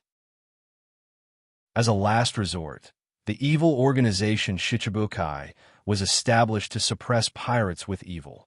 In addition, and in front of him, the celestial dragons who are currently extremely powerful and eat both black and white. Royce South. His head hurts, his chest hurts, and his whole body hurts.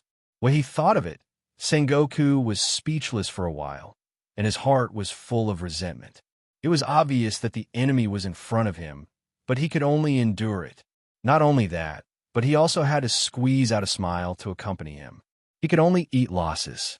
He was often slapped in the face by the man in front of him. The depression in his heart can be imagined. The Gorosei 5 Elder Stars often called and scolded him, which made Sengoku's spirit collapse, but he could only suffer in silence. Chapter 603. It's no wonder that Sengoku is so gloomy. The enemy is close at hand, but he is helpless. Instead, he is full of smiles, for fear of angering the celestial dragon in front of him and releasing the mad dog Doflamingo to harm the world, not to mention the powerful aura of the celestial dragon. Now there's the identity of 7 warlords of the sea, and his master, Dustless, secretly protects him. There is really no one who dares to trouble Doflamingo. This kid is now free and unfettered. The only one who can restrain him is Dustless. Of course, after Doflamingo committed crimes, in the end, the black pot always needs to be carried by someone else. The bitter candidate is only Sengoku. It's no wonder that the marshal can't lift his head in front of Dustless. Doflamingo, the mad dog, is a big guillotine. If you have something to say, just say it. Dustless's words made Sengoku see hope, and his face was full of joy. But before Sengoku could be happy, Dustless's sudden words once again put him in the 18th layer of hell. Listen or not, it depends on my mood. Dustless shrugged and smiled casually. Sengoku's face turned red when he heard this, and his lips trembled with anger. Dustless's playful eyes made him twitch all over, and his forehead was full of black lines. It's really uncomfortable to be hit head-on like this, but he can only endure it. For a while, he even wondered whether he should talk to Dustless. This is no different from asking for humiliation. After taking a few deep breaths, Sengoku calmed down. Doflamingo has blocked Dressrosa. His ability is quite strange.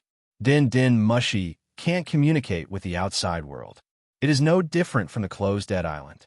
It has become an independent world. Sengoku said worriedly.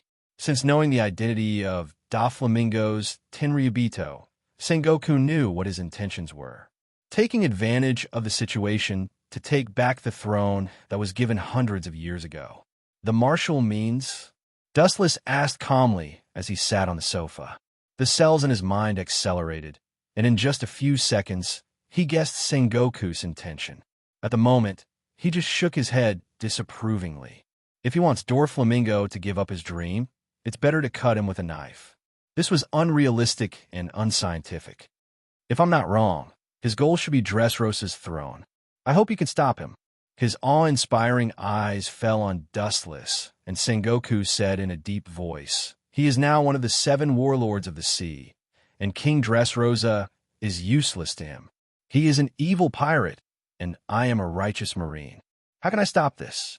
I'm not familiar with him, and we're sworn enemies." Dustless chose to be perfunctory and play dumb. Dustless was the mastermind behind the scenes who encouraged Doflamingo to seize Dressrosa. Now, it was impossible for him to ask Doflamingo to give up the cooked duck. It would be a pity to let it fly in vain. As for the royal family of Rico, go play with the mud where it's cool. You. Sengoku's pupils widened when he heard this, and he looked at Dustless incredulously. He didn't expect Dustless to be so shameless. Doflamingo was not known to everyone, but Marine's high-level officials and Gorosei, 5 Elder Stars, knew it clearly. Opening his mouth to refute Dustless, Fleet Admiral Sengoku suddenly found that he was speechless. To catch a thief, everything must be paid attention to the real evidence. Although he was convinced that Doflamingo was Dustless's dog, there was no substantial evidence to prove it. Moreover, falsely accusing a celestial dragon is not a small crime. Even if Dustless quibbles, Sengoku can't argue. He can only stare. Gorosei, 5 Elder Stars, will not be bored enough to testify for him. It's obviously nonsense, but makes people speechless. This guy is shameless. Sengoku asked himself that he had never seen such a shameless person. Although Whitebeard was barbaric and unreasonable, at least everyone could retaliate. With Dustless, this rule that everyone abides by is invalid. Only he can play at will. The most terrible thing is that he can't fight back. He can only passively take the moves. I think, looking at Sengoku, Dustless said, "Everything has 2 sides. Although Doflamingo's strong invasion has brought great losses to Dressrosa, there is also a positive and optimistic side. Dressrosa is the second stop to enter the New World. After entering the New World, most pirates will come to this island to resupply equipment and provisions, as well as some necessities for sea navigation. Therefore, the public security is extremely chaotic. Pirates, big and small, are constantly coming in and out. The so-called Liku royal family is just a laughingstock. They are regarded as heir by those powerful pirates. After the pirates landed on the island, they naturally began to rob. The weak people can only be slaughtered. The so-called fairy tale world is just based on humiliation. Perhaps many flamingos sitting on the king of Dressrosa will do no good, but at least pirate robbery can be effectively eliminated. No one dares to ignore the existence of Shichibukai, a super fighting force. About half an hour later, Dustless took a sip of tea and slowly finished this long paragraph. This is also, seeing that Dustless was going to talk nonsense again, Sengoku's mouth was twitching, and he was speechless by Dustless's rhetoric. In the end, he had to admit that this was an undeniable fact. Even if his heart was extremely uncomfortable, he had to admire Dustless's eloquence. It was obviously a reversal of facts, but Sengoku could not find a reason to refute Dustless's point of view. As Dustless said, it was because of the soft rule of the Liku royal family, which also led to the naivety of the local islanders. When facing pirates, they showed their weak side and were oppressed. In the face of the new King Doflamingo, of course, they dare not be presumptuous. Unlike the weak Liku royal family, Doflamingo, a bloody butcher, is the kind of person who advocates violence. He is not interested in soft prey. The more they resist, the more it arouses Doflamingo's interest. Unlike other pirates, as long as he can destroy the world, it doesn't matter what he does. Chapter 604. It's no wonder that Sengoku couldn't refute it. In this world, there are only two kinds of people. Either they are exploited or they exploit others. It's as simple as that. Seeing that Dustless didn't let go, Sengoku knew that the plan to prevent Doflamingo from becoming the king of Dressrosa had failed. The plan he had been brewing for several days went bankrupt because of Dustless's insistence. As one of the 7 warlords of the sea, he has to cooperate with Marine's combat staff. Just arrange Marine personnel near Dressrosa. Fleet Admiral Sengoku took a step back with hope on his face. But he was destined to be disappointed this time. Why is Dustless so troublesome to hide from Marine and the world government? He needs a quiet environment to create a peerless weapon like Pluton. Dustless can never agree with Sengoku. I'm a Marine, he's a pirate. If you think Doflamingo will agree, you can ask him. Sengoku, time flies, and in a blink of an eye, several days passed. Dustless's big ship sailed rapidly on the sea, setting off huge ripples that extended rapidly, and the water ripples swallowed the surrounding sea. On the deck, Dustless leisurely basked in the sun and enjoyed his afternoon tea. Sengoku, that old guy wants to keep me as a laborer. No way. Dustless proudly picked up the fruit in the delicate plate and stuffed it into his mouth. After hearing what Garp had done, Sengoku wanted to keep him in the Marine headquarters. In case Dustless came, this initiator would be an excellent fighting force. However, to his disappointment, the Whitebeard pirates not only did not move, but they also left and returned to the island where they were originally stationed in the New World, as if nothing had happened. Sengoku's view of Whitebeard has also changed. In his impression, the big thief who couldn't rub sand his eyes and would seek revenge for the slightest flaw was temporarily as well-behaved as a sheep. His sharp teeth and claws that could tear together were all restrained. Rumble. The din mushy on the table suddenly rang, and it was Hawkeye who called. Has the dark fruit been taken back? Before Hawkeye could speak, Dustless asked first. Hawkeye shook his head. I was a step too late. When I arrived at the scene, only the skin of the devil fruit was left. The fruit in his mouth was sprayed out. Wuchen was stunned for a while. When did Hawkeye become so humorous? After thinking of the person who ate the dark fruit, a chill flashed in his eyes. He asked calmly, Don't worry, we just have to kill that person. But then again, Bai Gumamu is willing to give the dark fruit to someone else. Who is it that she likes? The dark fruit was not something that could be found on the streets. In the past, even a flame fruit could cause countless pirates to fight over it. It went without saying that the dark fruit, which was dozens of times more precious than it, would cause a huge commotion. Therefore, the user must also be a confidant of Baigu's mother. A guy named Baron Egi, his strength is quite good. He is slightly stronger than the average Marine Vice Admiral. He is also very young. The most important thing is that he is a loyal dog of Bai Gumamu. Hawkeye said bluntly, Bai Gumamu's men are different from others. Strength is secondary. The key is loyalty. The Bai Gumamu pirates have more than 5 people who are stronger than Baron Egi, but they are all ambitious. Maybe the dark fruit will be given to them in the next moment. The next second, a cold light flashed and a big sword cut towards Bai Gumamu. This kind of thing can be found everywhere in the cruel sea of the second half of the Grand Line. Kill the guy named Baron Egi, so that even if he eats the dark fruit, it won't help. In the end, the Bigaman pirates are still drawing water with a bamboo basket. His eyes were cold. Dustless said coldly, What can be chosen by Bai Gumamu to welcome him is not heaven, but a cold and gloomy hell. It's just a small matter." Hearing this, Hawkeye confidently replied, "This is extremely simple for him. He can easily kill Baron Eggy in just a few rounds. At that time, a new dark fruit will be born in some corner of the world. In the end, the final winner is Dustless. Whether it is Whitebeard or Baigumamu, they were all severely cheated once. Compared with the Whitebeard pirates, the Baigumamu pirates were much more miserable. More than 30% of the combatants were annihilated, and Baigumamu herself was seriously injured.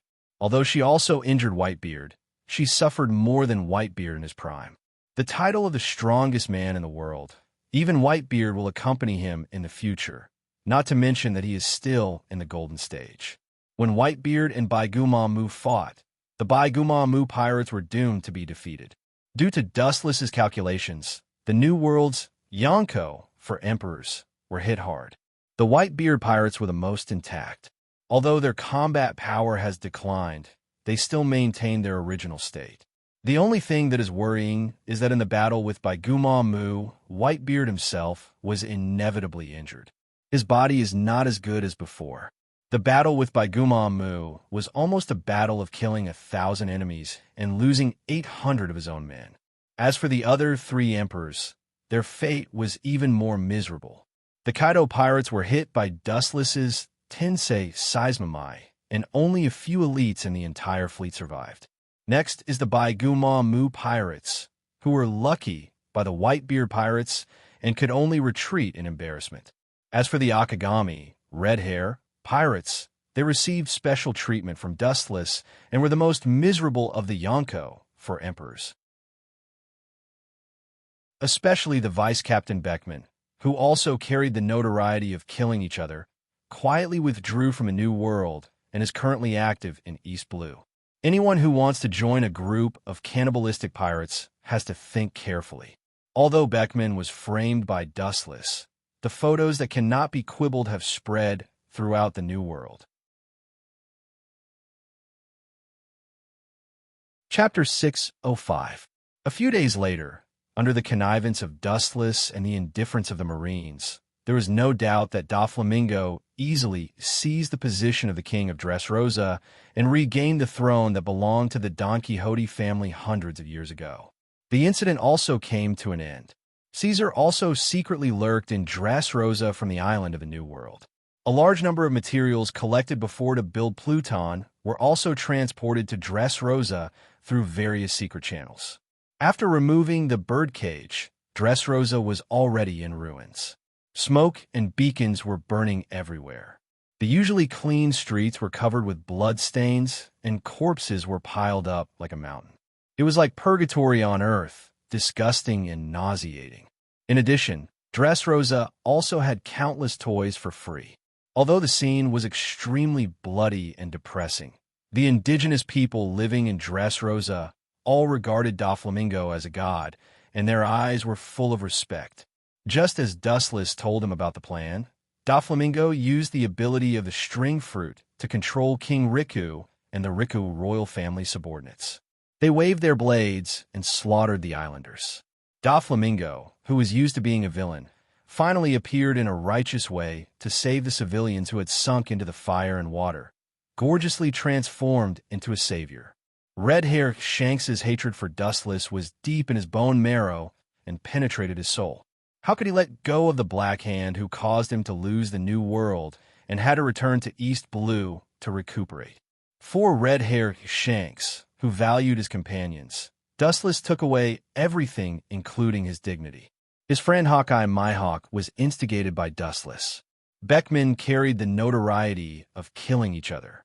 The members of the former Akagami, Red Hair, pirates were all dead, and they were forced to withdraw from the New World.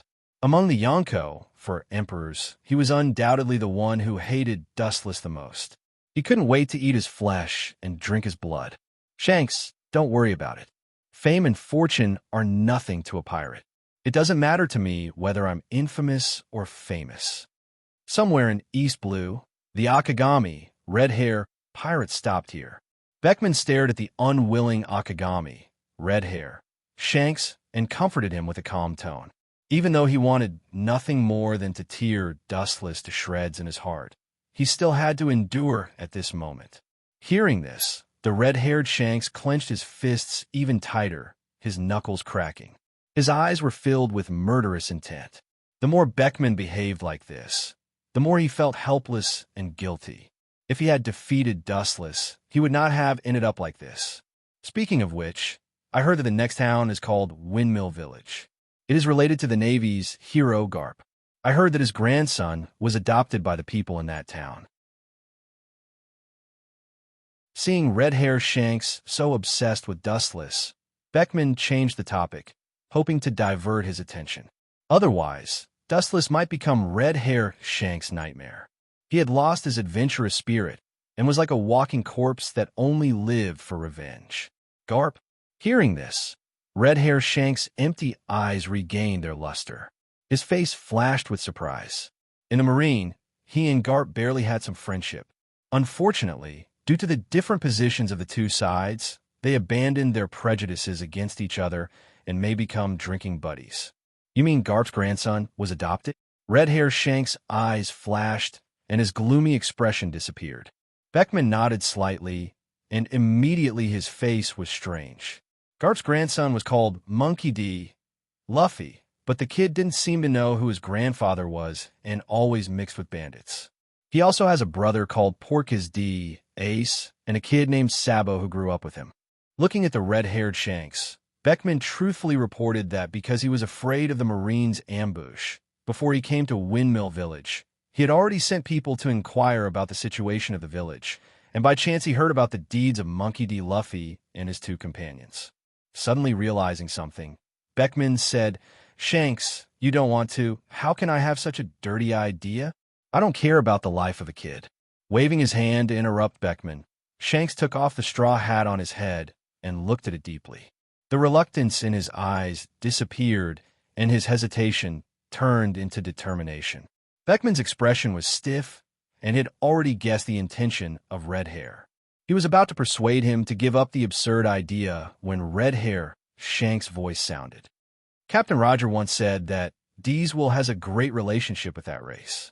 Tenryubito is called God, and Diesel is the natural enemy of God. You might as well gamble, Beckman. For Dustless, Red Hair Shanks knew that he was not his opponent. Even if he fought for a lifetime, he may not be his opponent. He could only choose a powerful successor and gamble him in the next era. There is a D in the name, and he is the grandson of Marine hero Vice Admiral Garp. This is the most suitable. Ha! If Garp knows that I trained his grandson to be a pirate, his expression will be wonderful. In the dark, Red Hair Shanks seemed to have seen Garp gnashing his teeth in the future. Red Hair Shanks laughed heartily, and his previous depression was swept away, and he was restored to his usual optimistic appearance. Seeing this scene, Beckman opened his mouth but didn't speak. He shook his head helplessly, and a relieved smile appeared on his face. As a pirate, you have to be straightforward. Being fearless is the true nature of a pirate. Little did he know that this scene was seen by White Zetsu hidden in the dense jungle. It's a good plan, but unfortunately, it's just your wishful thinking, Red Hair Shanks. Glancing contemptuously at red-haired Shanks, who was laughing boldly, White Zetsu's face was full of disdain. He snorted disdainfully at red-haired Shanks. The human heart was something difficult to control. Dustless may not be able to control it completely, let alone red-haired Shanks. Hard work and perseverance were praiseworthy, but there were some people that even Xiongqi would never be able to surpass in his entire life. This huge gap was not something that could be easily bridged, especially when he was counting on a little brat.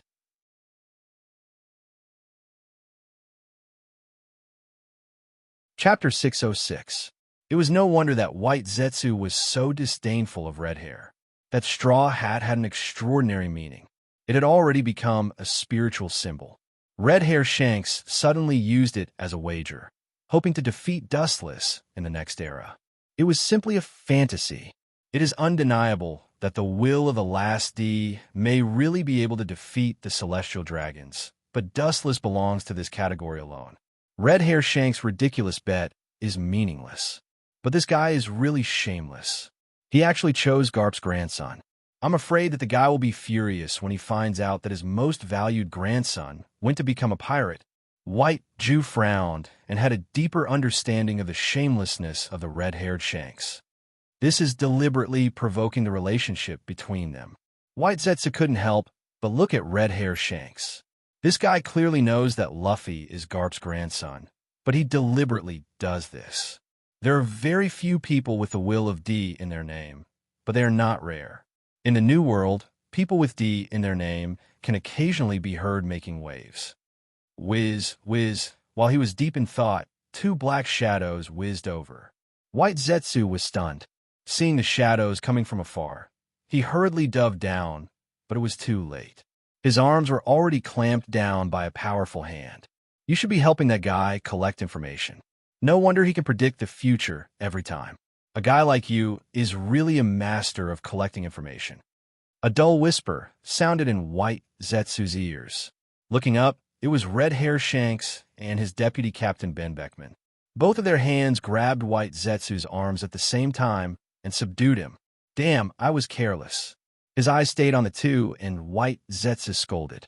Thanks to Dustless, red-haired Shanks is now in a very awkward situation, but he is also one of the Yonko for emperors.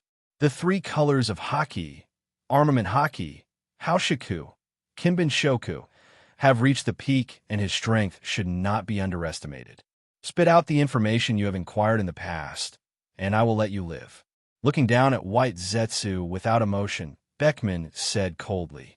Hearing this, White Zetsu sneered again and again, and his eyes were replaced by sarcasm. Spit out information? Wishful thinking. He was created by Dustless. How could he betray him? In addition, according to the hatred of the Akagami, red hair, pirates for Dustless, even if they reveal information, they will be killed. You two are just dabblers, yet you want to defeat Master Dustless. You're red-haired Shanks, one of the four emperors. I think you're more like a child who hasn't woken up yet. White Zu, who was determined not to speak, mocked them. Since they were going to die anyway, he might as well take the opportunity to mock them and collect some interest. Red-haired Shanks's eyebrows immediately turned gloomy. In the past, when he was ridiculed like this, or if it was someone else who ridiculed him, he would just laugh it off. But this time, the target was Dustless. He couldn't let go of the grudge with a smile. It was impossible for him to treat the death of his beloved crew member as air. That is to say, you heard what we just talked about. Beckman asked coldly with his eyes narrowed. At the same time, he had already sentenced White Zu to death in his heart. He also hated Dustless very much, but as a vice captain, everything must be solved rationally. If he relied on emotion alone, it was not impossible for red-haired Shanks to disappear long ago. Yes, looking at Beckman's eyes, White Zu admitted frankly. These two people both hated Dustless to the bone. Most likely, even in their dreams, they wished that they could dismember him into 10,000 pieces to vent their anger. When they were captured, White Jew was already prepared to be killed. The will of D is the natural enemy of God. Maybe people with D in their names may be able to overthrow the world in the future. This is not denied by White Zu. There are countless idiots in the Celestial Dragons. On the other hand, the people with D in their names are almost all dragons and phoenixes among men. I'm sorry, but my master is not in this category. You want to defeat him with D's nonsense fairy tale. It's just wishful thinking. It's ridiculous to use this to cover up your inner helplessness. White Zu loudly ridiculed, and the end result is just death. It's not a big deal. What evidence do you have to say that guy is special? Boom.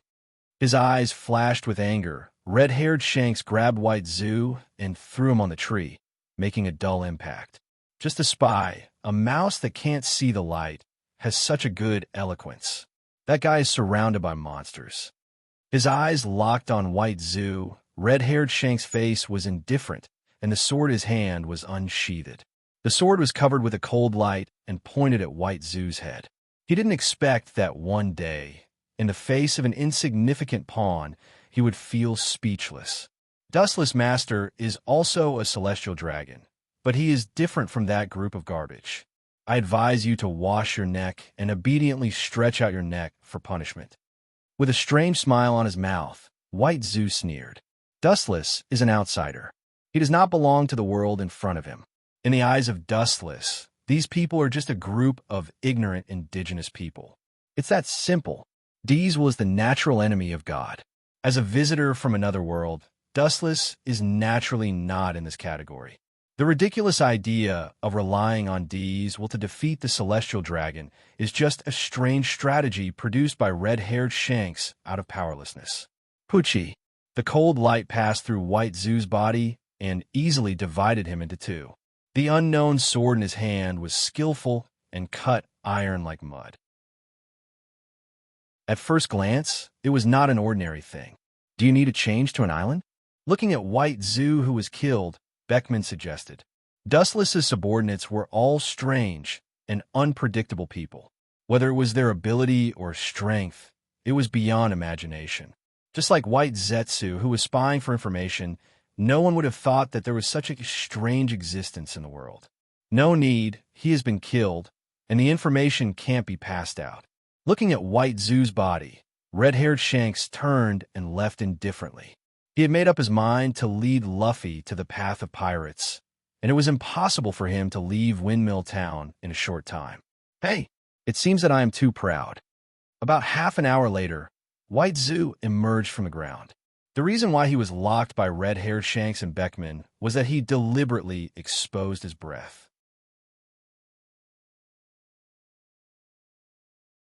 Chapter 607. Mariewa. Compared to the red-haired Shanks, Dustless in the spacious luxury villa was like a god.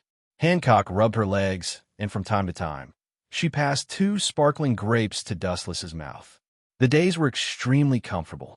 After a while, Dustless seemed to be aware of something special. His lazy eyes opened, and his dazed eyes became clear. He still had to distinguish between business and private matters. "Young master, you..." Hancock saw this scene and was slightly stunned. When she was about to withdraw, Dustless's lazy whisper sounded in her ears. "It's okay, continue." Hancock nodded gently and then obediently rubbed Dustless's legs. About a few minutes later, White Zetsu emerged from the ground. Hancock was already used to this scene. White Zetsu always appeared in such a mysterious way. She was used to it. Dustless's people were so mysterious. About the time it took to burn a stick of incense, White Zetsu told Dustless all the moves of the red-haired Shanks. That brat's way of doing things is really vicious. Only he could think of such a vicious strategy of killing his grandson. Has he been forced to such a state? It's really hard on him, but this is not enough. Wu Chun said expressionlessly. His tone was calm. He had already expected this. A pirate is a pirate, and ruthless is their portrayal. Red-Hair Shanks is actually a butcher whose hands are stained with blood. In his career as a pirate, he has defeated many pirate groups. It is because of those pirate groups that he has today's sky-high bounty and the status of a hero. Don't think that a pirate is so kind. When they are forced into a desperate situation, they will often show the darkest and coldest side of their heart. Manchi D. Luffy, the grandson of Hero Garp. Picking up the red liquid on the table, Dustless's face swept with a playful smile, and then he drank it. There were still some red blood stains on the corner of his mouth. "Do you want to kill him now?" White Zetsu said coldly. The so-called him is naturally Garp's grandson, Manchi D. Luffy. Hearing this, Wu Chan just glanced at Baizu faintly, and then shook his head resolutely. He was just a little kid. The effect he could play was negligible. There was no need to worry about him. The greater the hope, the greater the disappointment. Let red-haired Shanks be defeated by the cruel reality. As for the so-called D's will, the legend of God's natural enemy. Although he wanted to suppress the ridicule in his heart, he couldn't control it. The corners of Wu Chen's mouth curled up as he sneered. There were countless legends in the world, but the probability of them turning into reality was 0. But that kid thinks he could be safe if he escapes to East Blue. Dustless's face was cold, and the goblet in his hand instantly shattered. A flawless, vicious plan suddenly formed. Even if red-haired Shanks escapes to East Blue, Dustless will tear off his arm. Waving his hand, White Zetsu came over and listened carefully to Dustless's plan. After a moment of silence, White Zetsu's face was strange, and he looked at Dustless with suspicion. Unlike before, instead of saying that it was a detailed plan, it was better to say that he took advantage of the opportunity. What made White Zetsu speechless and unacceptable was that this time, the object of the use was a group of bandits. The dike of 1,000 miles collapses because of an ant's nest. The more unexpected the small character, the more likely it is to play a huge destructive role. Even if the enemy is a passerby, sometimes you need to be 120% alert. Seeing White Zetsu's suspicious eyes, Dustless explained. There were so many examples like this that they could be counted as the grains of sand in the Ganges. In the future, Whitebeard and red-haired Shanks fell because of this.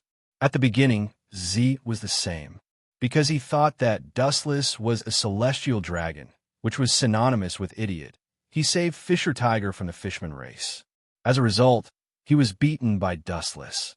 Seeing Dustless's insistence, White Zetsu didn't dare to say more. After all, it was Dustless who created him.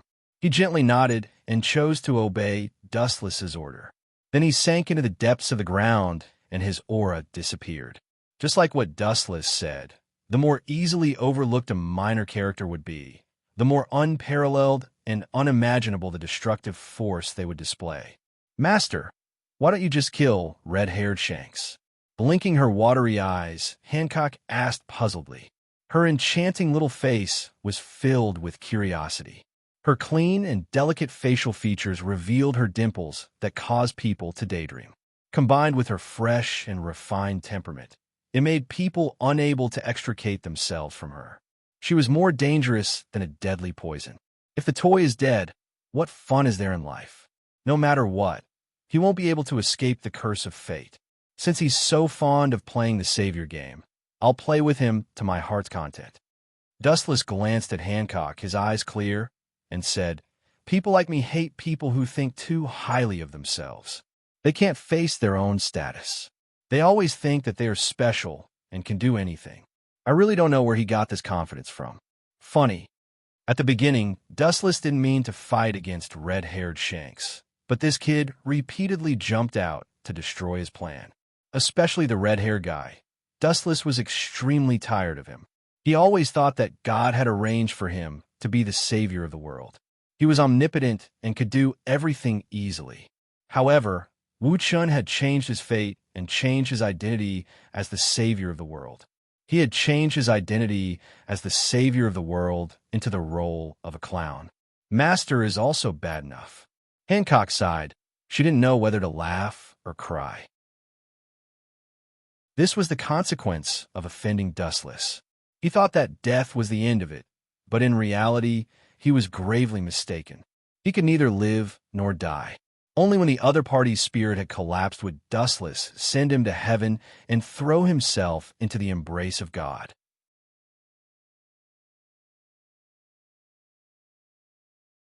Chapter 608.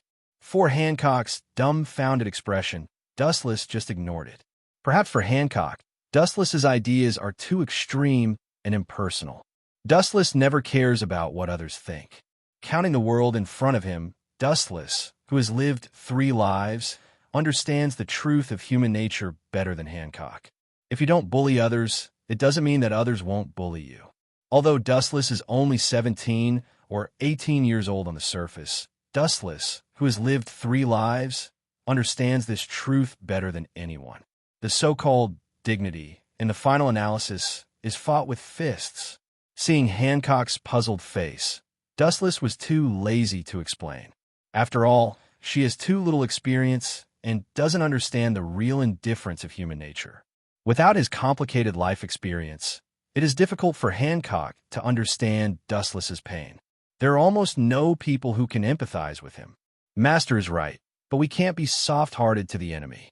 After a while, Hancock's face was firm and determined. In an instant, Hancock suddenly understood the meaning of Dustless. It's good that you can understand. Dustless chuckled. She closed her eyes comfortably and hummed happily. Over time, Hancock's massage skills improved by leaps and bounds, and she grasped it just right. The whole person was like floating in the clouds, and the nerves that were usually tense were relaxed and extraordinarily comfortable. Hancock's next sentence made Dustless helpless. If I had strong strength at the beginning, I wouldn't have been humiliated and captured by Mary Ahua. Hancock clenched her teeth and said indignantly. Dustless rolled his eyes when he heard the words, and these words were directed at him. He shook his head and didn't care about it. He also knew that Hancock's mistake was unintentional. It was true that if Hancock had strong strength at the beginning, she wouldn't have been kidnapped to marry Ahua and become Dustless's slave. After following Dustless for a while, Hancock gradually realized the cruelty of reality. In this world, being weak is a sin, and the sky in the future is left to those who are prepared. Time passed quickly, and a few hours slipped away quietly between the fingers. It was almost evening, and the sunset on the horizon covered the entire Mariawa, and the earth was covered with a layer of golden and fiery red morning glow, which was beautiful. Of course, ignoring the miserable screams, Mariawa's golden color is even more beautiful.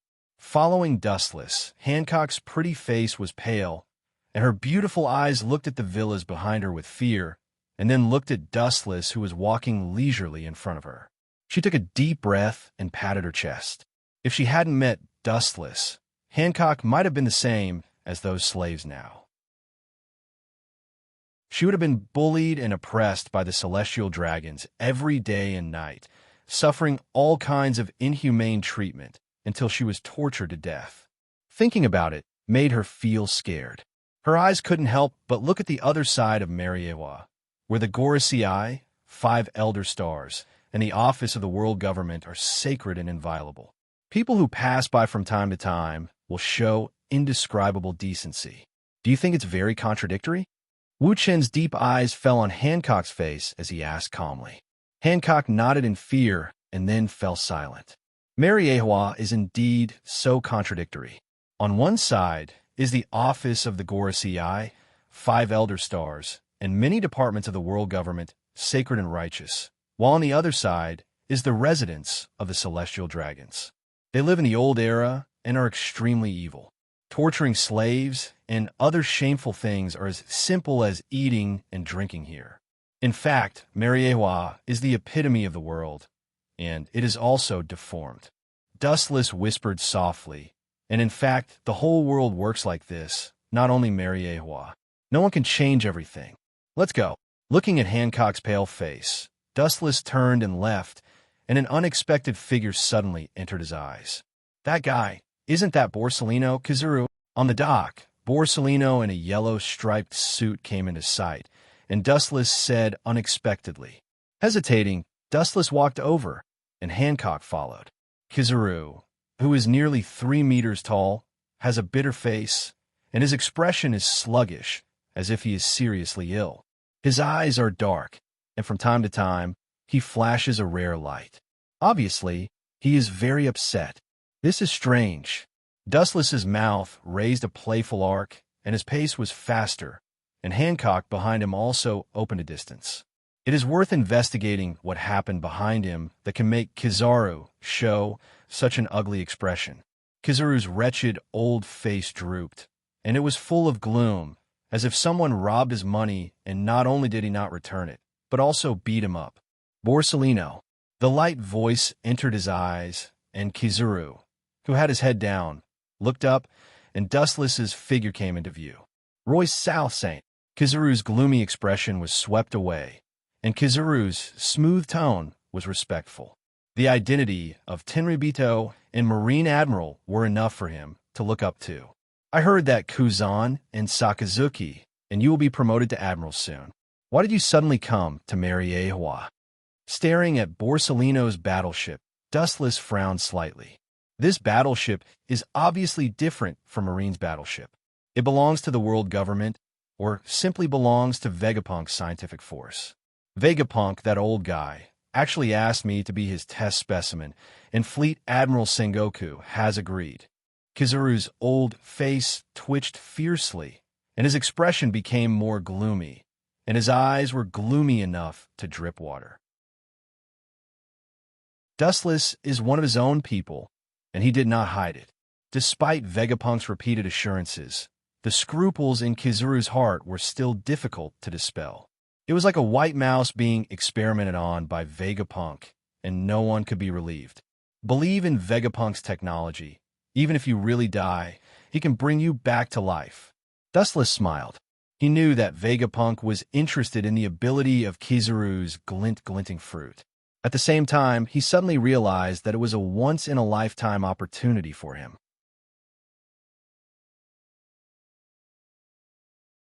Chapter 609. The world is very big, and more than 95% of the area is the sea. Even if Dustless reaches out and sings again, it is impossible to cover the whole world with one hand. Therefore, if he wants to dominate the world, he must have a very large number of troops. Dustless didn't think of this before, but now after hearing what Borsalino said, Dustless also had an idea. Vegapunk, that old guy. I can talk to him about a business deal. That old guy shouldn't refuse. With a gloomy smile on his face, Dustless's eyes lit up. Dustless can order Vegapunk to hand over ordinary things, but confidential research documents are as difficult as ascending to the sky, and it may not be able to scare him. What's more, Dustless needs something that can't be seen on the street. According to Dustless's guess, the Gorosei Eye will definitely stop him. What he wants is the essence of Vegapunk's lifelong research, the bloodline factor, which is the foundation used by the later generations of Doflamingo to create human-made devil fruit. Caesar once said that what Doflamingo stole was an incomplete part. It's impossible to get the complete information of Vegapunk's bloodline factor. Even if he wants to call out, the 5 Elder Stars won't just watch the information fall into my hands. Dustless frowned as he remembered the conversation with Caesar in the Den Mushi a few days ago. According to Dustless's understanding of the Gorosei Eye, they will definitely not be willing to give such an important thing to him, and they will definitely refuse it with various excuses. Since they can't do it on the surface, they can only obtain it secretly. Obtaining the bloodline factor can also indirectly create an army of devil fruits. In the future, Kaido will buy a large number of artificial devil fruits from Doflamingo and create the world's first artificial devil fruit army. Dustless can follow this method. His current subordinates are only Hawkeye and Doflamingo. Wanting to control the world with these people is tantamount to a fool's dream. The government's humanoid weapon project has been failing a lot recently. There is no suitable body to carry Vegapunk's experiments, so this hard job fell on me. Borsalino sighed and said dejectedly, the undead army that attacked Mariewal last time made Vegapunk see the feasibility of the humanoid weapon plan. He wants to put my glint fruit on it. As a reward, the highest commander of the scientific force will be me. It sounded tempting, but the premise was that it was a success. Dustless can understand Borsalino's pain. He is a dignified vice admiral, and he will be promoted to admiral at the same time as Kuzan and Sakazuki.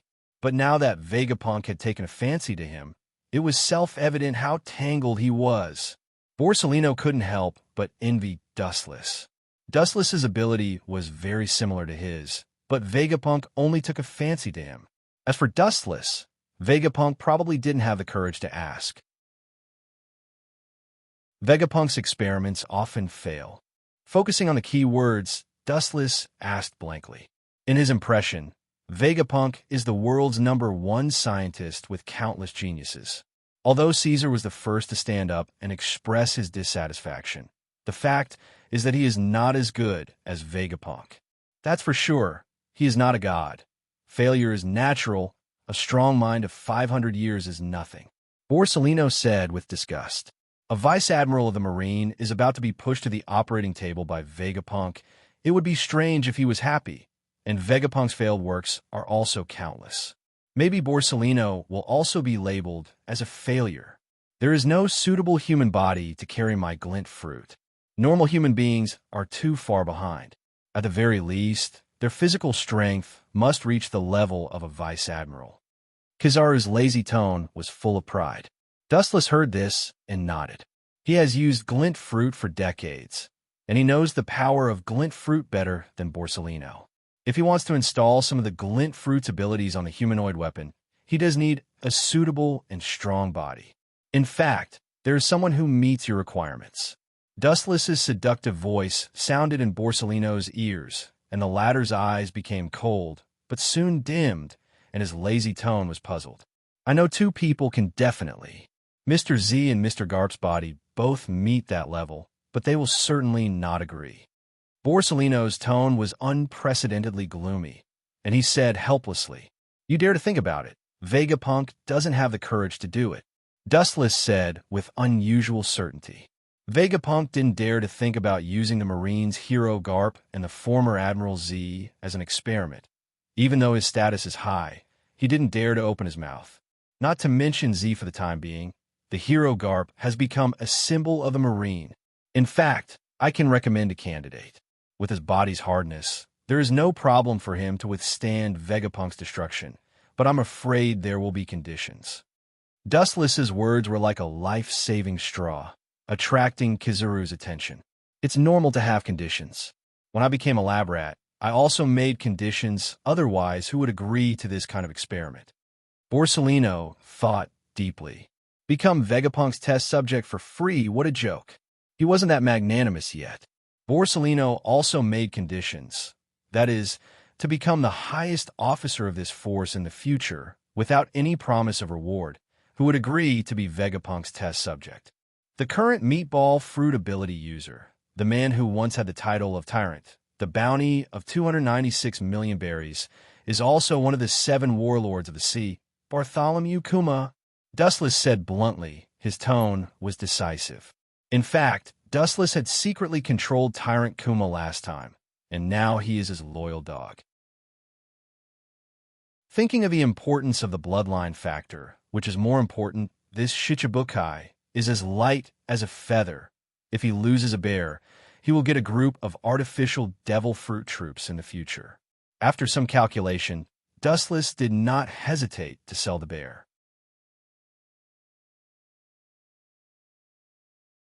Chapter 610. The reason why Bartholomew Kumagatsi controlled him was entirely because this kid was looking for trouble. Now that he replaced Kumagatsi with the results of the bloodline factor, Dustless felt that it was quite cost-effective. Anyway, this Kumagatsi can't play any role, so it's better to use the waste. Make the best use of people, make the best use of things, and squeeze out your last value. This is also the necessary price to pay for attacking me. Dustless's face was as usual, and he didn't feel guilty. Being able to let Kumagatsi live until now is already a virtue of God. Bartholomew Kumagatsi?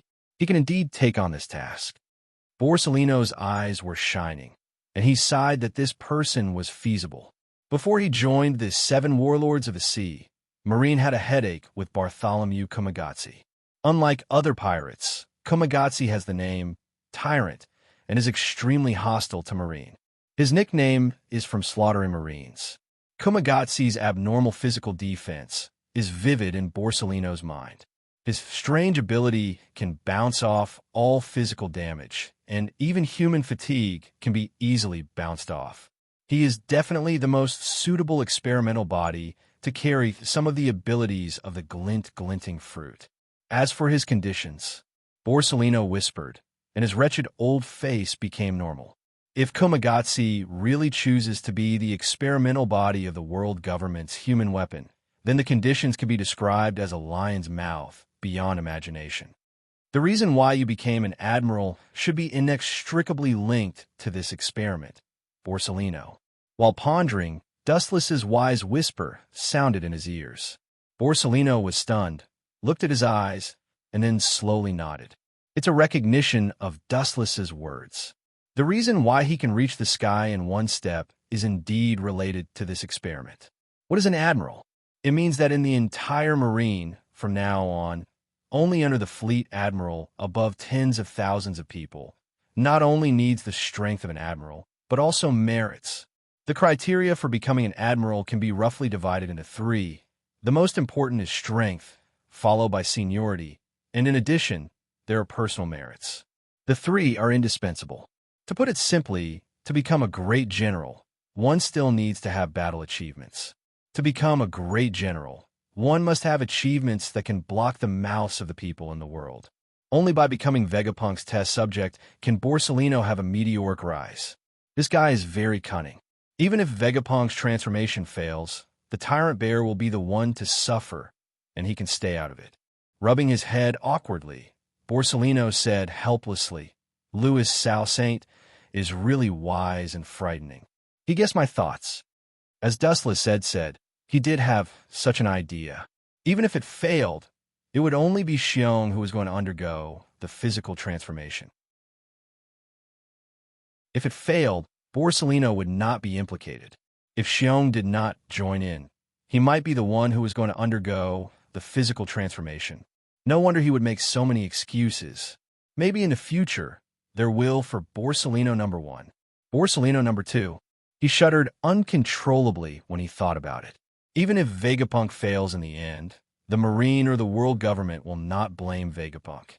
Now Borsellino is just an insignificant vice admiral. Although he is dozens of times stronger than the average vice admiral, he is still far worse than Vegapunk. The world government and the Marine will still operate without Borsellino, and without Vegapunk and his inventions, they will fall into an unprecedented disadvantage. Now, if Tyrant Kumagatsi joins, it will naturally be the best of both worlds. But will that guy really join the humanoid weapon experiment? It doesn't look like it. Thinking of Kumagatsu's hatred towards the Marine, Borsellino asked suspiciously. He is the one who hates the Marine the most among the Shichibukai. Dustless glanced at Borsellino and replied, "You have to understand that Kumagatsu is now one of the Shichibukai. In a way, he is already compromised. If he hates the Marine, he will not join the Shichibukai, and he will not shamelessly serve the Marine. You can ask him yourself." Leaving a light sentence, Dustless disappeared into the sky, and his breath disappeared without a trace. Hancock, who followed, saw Dustless leave and also left. "This guy, I used to hear that his fruit ability is similar mine, but I thought it was just a rumor. Now it seems that some of his abilities are very similar to the Glint Glint fruit, and his ability to use it is much stronger than mine." Borsellino looked serious and exclaimed in his heart, "There are legends about Dustless's fruit ability among the Marines' higher-ups. Most of the statements are consistent with Borsellino's Glint Glint fruit ability. He thought it was fabricated, but today, not only is it true, Dustless's control of the Glint Glint fruit is completely beyond his understanding. Don't need to ask him to teach me 2 moves. Forget it, he is not free, and I am not free."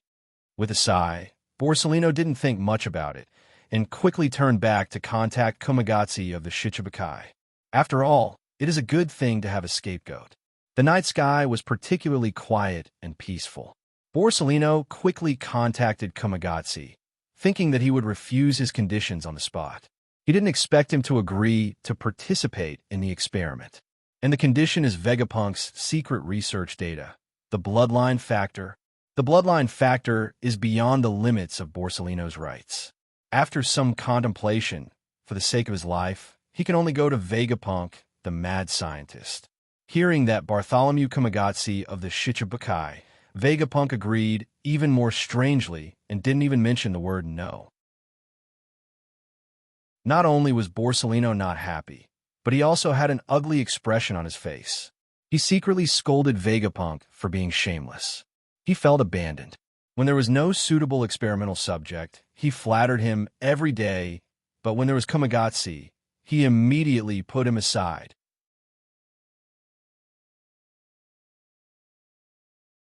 Chapter 611.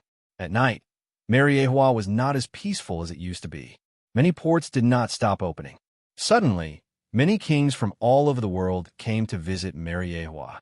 Every 5 years, the world government will hold a meeting with members of the joining countries. The content of the discussion is naturally meaningless topics, such as world peace and the Revolutionary Army.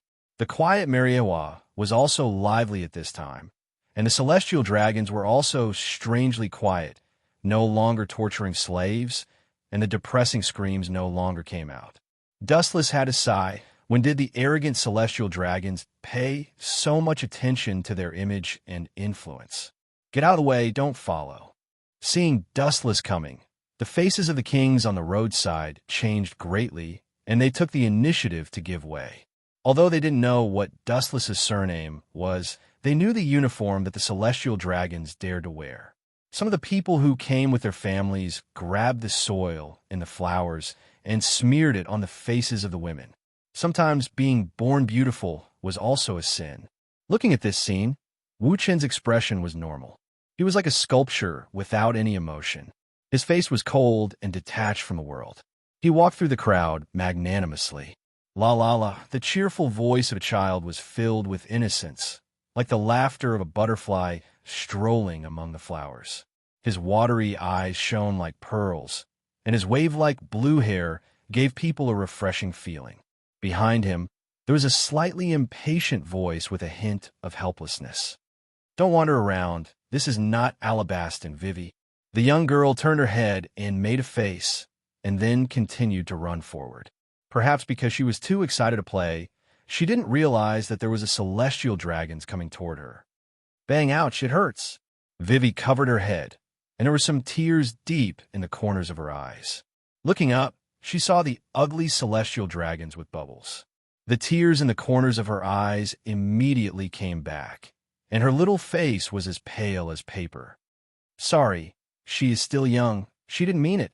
Ko Beulah, who was Vivian's father, hurriedly came over and took him into his arms.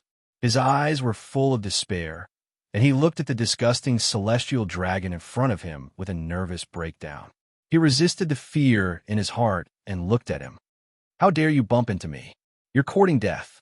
The ugly Tinto glared at the father and daughter and pointed the delicate pistol in his hand at Ko Beulah. This sudden turn of events attracted everyone's attention. No one extended a helping hand to Ko Beulah and his daughter.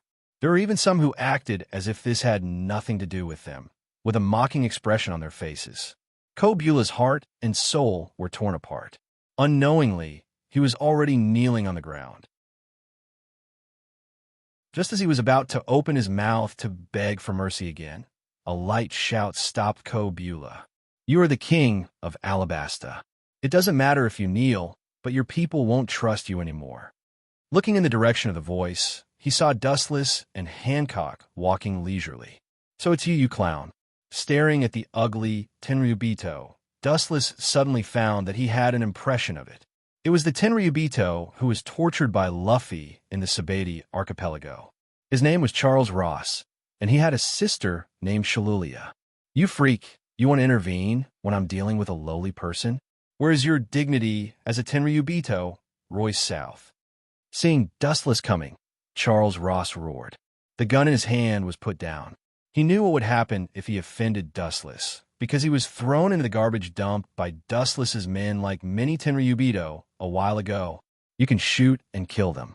Glancing at Charles Ross, Dustless's mouth then curled into a playful smile, touched his chin, and made a thoughtful and incomprehensible expression. However, I really want to know what kind of unprecedented scene it is for a Tenryubito to be chased by a shark in the sea. Maybe you will be famous for this. Why don't you let us try, Charles Ross? The ugly Tenryubito was disgusted and looked at Dustless as if he was looking at a devil. Immediately, he slipped away without hesitation. His crooked steps were like a roly-poly, extremely funny, and he fled in a hurry. He, who had been beaten by Dustless, knew that this was not a joke. Do you regret it now? Staring at the disappearing back of Charles Ross, Dustless turned his head and asked. His eyes fell on Corbula's frightened face, and he sighed. About 800 years ago, 20 kings established the world government. The royal family of Alabastan, which is today's Corbula and his daughter Wei Wei, were actually Tenryubito like Dustless and Doflamingo. But the Nefertari family refused to move into the holy land of Mariewa, and they lost their identity as Tenryubito. The ancestors made the decision, but the younger generation can't make the judgment. Corbula, who was still in shock, trembled and was full of fear. When Dustless heard it, he could hear the regret. If he and his daughter Wei Wei were Tenryubito, there would not be such a frightening scene today. Tenryubito can look down on anyone as if they were insects. Even their so-called powerful kings are just the lowest existence in front of Tenryubito. To put it bluntly, they are pariahs. The Tenryubito society belongs to the old slave social system.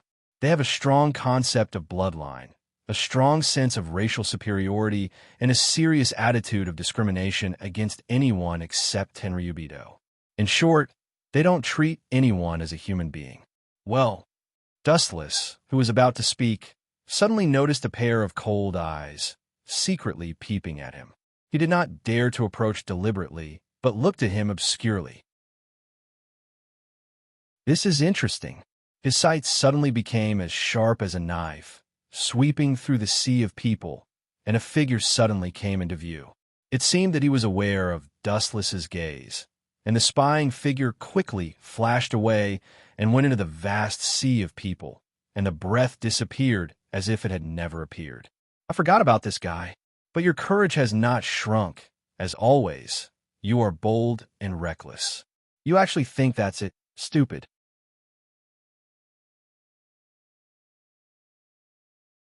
Chapter 6:12. A burly body suddenly came into Dustless's pupils, wearing a heavy black coat, with a golden hook in his left hand, a tall figure of nearly 2 meters, and a horizontal scar on his face. Is Crocodile one of the Shichibukai today? This old boy's strength is improving rapidly. The dark pupils turned around Crocodile, and the heart of the ancient well rippled. Although Dustless was a little surprised, he nodded silently.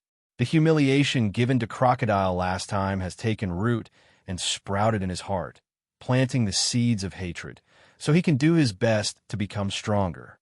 Only in this way can the distance between each other be narrowed, and the figure of Dustless of the other side will be getting closer and closer. In fact, Shichibukai often participate in this kind of meeting. As one of the 3 major forces of the Grand Line, Shichibukai, which country is too unbalanced and needs their approval. It sounds powerful, but in fact, only small people like Crocodile are tempted. It's like Hawkeye doesn't care about this kind of meeting at all. But you dare to take the initiative to test me. As the saying goes, courtesy demands reciprocity. As a master of Mariewa, I will also give you some gifts. The indifferent expression was replaced by a smirk without a trace, and his eyes were slightly scattered. After seeing that no one was around, Dustless's gaze was as sharp as a knife, and the direction locked was Crocodile's body. In the dark, Crocodile, with a cigar in his mouth, seemed to sense the existence of Dustless, and his footsteps suddenly stopped, and he turned around suspiciously. The first thing that came into his eyes was Dustless. This guy, he did it on purpose, deliberately letting me find him. Crocodile, who was aware of the existence of Dustless, was frozen, and he couldn't help but think of the scene when he came to Mariewa for the first time as Shichibukai. The scene of being crushed by Dustless was vivid in his mind. Almost instinctively, he felt something was wrong, and a calm heart became irritable, but he couldn't tell the specifics, so he could only secretly put up 120% of his heart on guard. This is Mariewa in the tiger's den and wolf's den. It is not a kind place. Even if he is killed, there will be no one to bury him. You be **starred. You peeked at my wife bathing and stole her underwear. At this moment, a red-faced and stout king ran over angrily. He pointed at Crocodile's nose and scolded him. His eyes were bloodshot, and he looked so angry that he wanted to tear Crocodile into pieces. What nonsense are you talking about? If you don't want to die, then get out of my way. The unexpected change stunned Crocodile, and he immediately scolded with a murderous aura. He didn't put the king in his eyes at all and was full of contempt. It was not because this was Mariewa. He could deal with the minions in front of him with a hook. This was the territory of the world government, so he had to give some face. In a world where the strong were respected, the one with the biggest fist had the final say. You peeked at my wife bathing and stole her underwear. How dare you talk to me like this? The king's eyes widened, and he couldn't believe it. He didn't expect there to be such a rampant flower thief in the world. Crocodile's face became more and more gloomy when he heard this, and the hook in his left hand was raised. When he was about to end the king's life, another change occurred.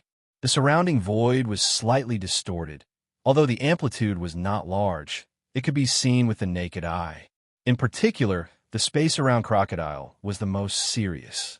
It was filled with some kind of mysterious force, like a whirlpool in the deep sea, and something seemed to break out of its shell. "This is fire?" Seeing such a strange scene, Crocodile was stunned, and he immediately tensed his spirit and became alert. He noticed a throbbing flame from this unsightly whirlpool. It was not very lethal, but it had a different kind of strangeness. For a while, even the king who provoked him looked away. "That's not right.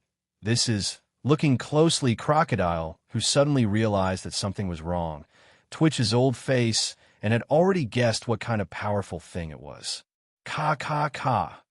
The distorted void suddenly expanded and burst open like a mirror. Countless women's underwear fell out of it and fell in front of Crocodile like fine snow.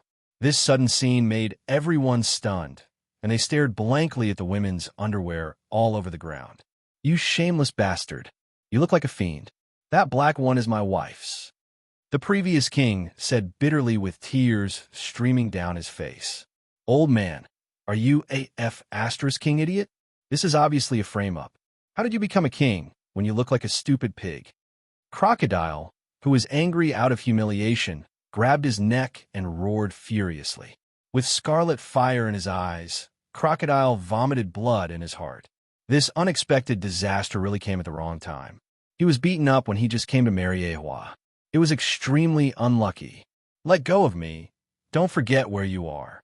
The powerful low voice sounded through his ears, and Crocodile's expression was stiff. Although he was unwilling, he still let go of his hand and threw the king in front of him out like garbage. The person who spoke was the former Marine Fleet Admiral, and now the Commander-in-Chief of the entire Army Sky. "This is a blatant conspiracy. What is your government doing?" With his mouth twitching, Crocodile roared to defend himself, and his face was extremely gloomy. Fleet Admiral Kong's old eyes looked at the women's underwear all over the ground. Of course, he knew that this was a conspiracy, but it had been confirmed, and there were even witnesses. Crocodile jumped into the sea and couldn't wash it away. In the future, he would have a funny name, Underwear Thief. Staring at Crocodile's old face, Fleet Admiral Kong was happy. He used to be a Marine and hated the deformed organization, Seven Warlords of the Sea, very much. What's more, this is Mariewa. How can he tolerate Crocodile's trouble?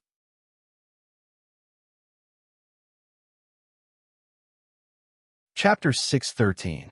Crocodile's old face dripped blood and turned into a strange purple color. An unprecedented grievance spread from the bottom of his heart.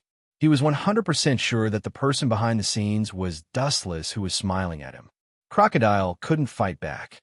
He was teased like a clown without any dignity. He had no evidence. As the saying goes, catch a thief with the stolen goods. This is the truth that has not changed since ancient times. Framing a celestial dragon, this unique big hat will be buckled on his head. Every dog has its day, let's wait and see. Under the strange gazes of the crowd, Crocodile walked away with a black face. Before leaving, he did not forget to glare fiercely at the complacent Dustless. Then, he turned around and left indignantly. He could only suffer in silence. If he stayed here, he would only be humiliating himself. Their obscure eyes locked on a cobra at the same time, glancing at him faintly before fleeing in a panic like a mouse. Being stared at by a group of ants, and yet unable to do anything, Crocodile felt his stomach ache just thinking about it. His hatred for Dustless reached an all-time high. Looking at Crocodile's disappearing back, Commander Kong shook his head incomprehensibly. He also knew that Crocodile's black hand was Dustless. You don't see the big picture. Going against the current will only bring about your own destruction. That laughable fantasy in your heart is just a lie to yourself and others. With an imposing wave of his hand, Chief Kong and the group of guards left one after another. Only then did this farce come to an end. In the eyes of Commander Kong, Crocodile was just an idiot filled with hatred. That's all. This kind of person can be Seven Warlords of the Sea. He couldn't agree. No matter how hard Crocodile tried to change fate in the end, the result was in vain. Some people are not qualified to choose to dominate fate at all. Like Crocodile, who doesn't know life and death and tries to challenge the wheel of fate, there is only one end. He will be ruthlessly crushed and turned into a pile of flesh and blood. That kid seems to be planning to do it. Frowning slightly, Dustless naturally saw Crocodile's malicious eyes. At the same time, he couldn't help but admire Crocodile's methods. If he didn't know the development of this world in advance and had the ability to predict the future, he might not have known about the existence of a sophisticated weapon like Pluto. "Thank you for saving me." Kobula thanked him gratefully and sincerely. If Dustless hadn't helped them out in time, they might have been shot to death by the celestial dragon named Chalos. Judging from the violent and bloodthirsty mood of the celestial dragon, they might have been brutally dismembered after death. This kind of appalling thing, the celestial dragons here are rare and common, and everywhere. "May I ask my benefactor?" The corner of Kobula's mouth stopped moving. Realizing the difference between their identities, Kobula swallowed the words that were about to come out of his mouth. There is a world of difference between the identity of a king and a celestial dragon. Rashly asking for the other party's name was also a kind of silent blasphemy. "Big brother, what's your name?" Seemingly seeing her father's confusion, Vivian took a step forward and blinked innocently. Looking at the young and innocent girl with cold eyes, the indifference in Dustless's eyes slowly converged, and a rare gentleness swept across. His indifferent voice was also magnetic. Thinking of his complicated life experience, he frowned and said, "Now my name is Lois South." "Now, do you still have your previous name?" Vivian blinked innocently as she asked. Dustless was obviously not interested in the child's question. Like a ghost, he disappeared into the void and answered her question on a whim, leaving only a faint voice that lingered in the void. Maybe, but who knows? The moonlight was like a plate, and the night sky was as quiet as stagnant water. Late at night, the lively Mariawa also quieted down. Under the hazy moonlight, a black shadow could be vaguely seen sneaking in the dark. Its steps were light, like a dragonfly skimming the water. Its movements and jumps were natural, elegant, and vigorous. From this exquisite skill, it can be seen that it has reached the realm of perfection at first glance. Under the faint moonlight, one could vaguely see the silhouette of a person. She was tall and had long black hair that cascaded down like a waterfall. Her facial features were regular and beautiful. Her sparkling eyes were unusually calm and filled with wisdom. The direction of the girl is heading is Dustless's villa. Is she here? Hancock, who had been waiting for a long time, suddenly opened her eyes and saw the figure rushing towards her, showing a soft smile, like an old friend meeting, with a little excitement. "Long time no see, Robin," Hancock said gently with a smile. Apparently, she was very familiar with the figure in front of her. Looking at Hancock's figure, you will be surprised to find that this person is the wanted criminal with the name Devilchild, Nico Robin. A few years ago, the Marines that surrounded Nico Robin were destroyed by Dustless. She was rescued by Dustless. By chance, she also became Dustless's subordinate. She was sneaking outside like a hidden chess piece. Now she is secretly a subordinate of Crocodile. This time she came to Mariehua with Crocodile. She was able to sneak into Mariehua safely. Naturally, she made a simple disguise to not be recognized. "Long time no see, Hancock." Nicole Robin also greeted him warmly. Obviously, the relationship between the two of them was unexpectedly close. She asked, "Master, why did you suddenly call me over?" Crocodile is suspicious by nature. He has already executed many of his subordinates who were suspicious. Crocodile is cunning, despicable, and shameless, but it is undeniable that he does have some cleverness. Every time he can lead the situation to his own side, he can be regarded as a hero of a generation. Hancock shook her head when she heard this, indicating that she didn't understand. Dustless's thoughts of preparing for a rainy day could not be seen through, let alone understood.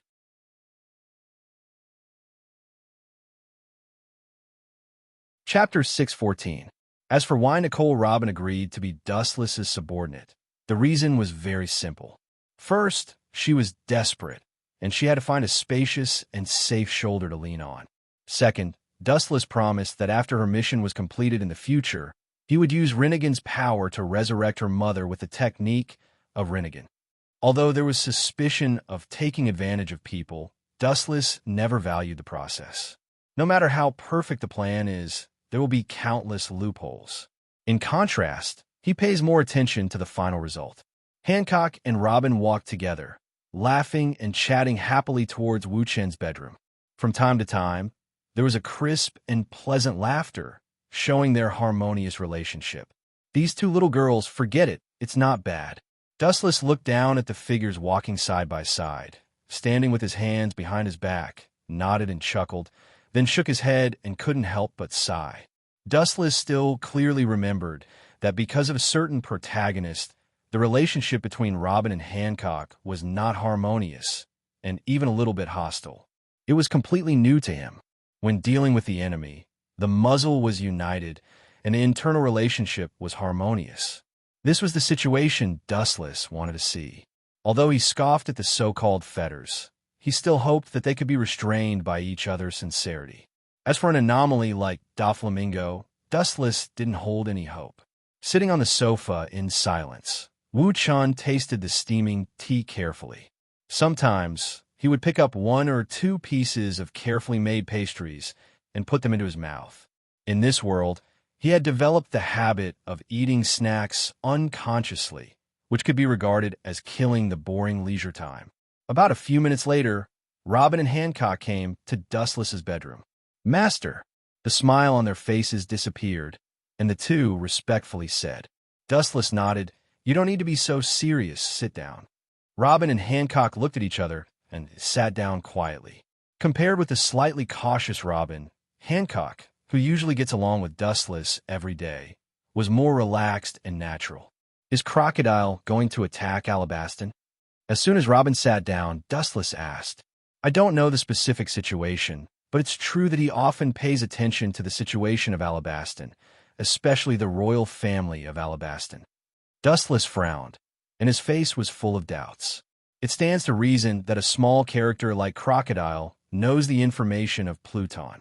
After thinking about it, Dustless filtered the people he contacted in the past few months. He only thought of one person who may know the source of information of Pluton, Embryo Ivankov, a senior cadre of the Revolutionary Army and a paramecia hormone fruit user. Although the times are few, Dustless learned from White Zetsu that the two had contacted each other.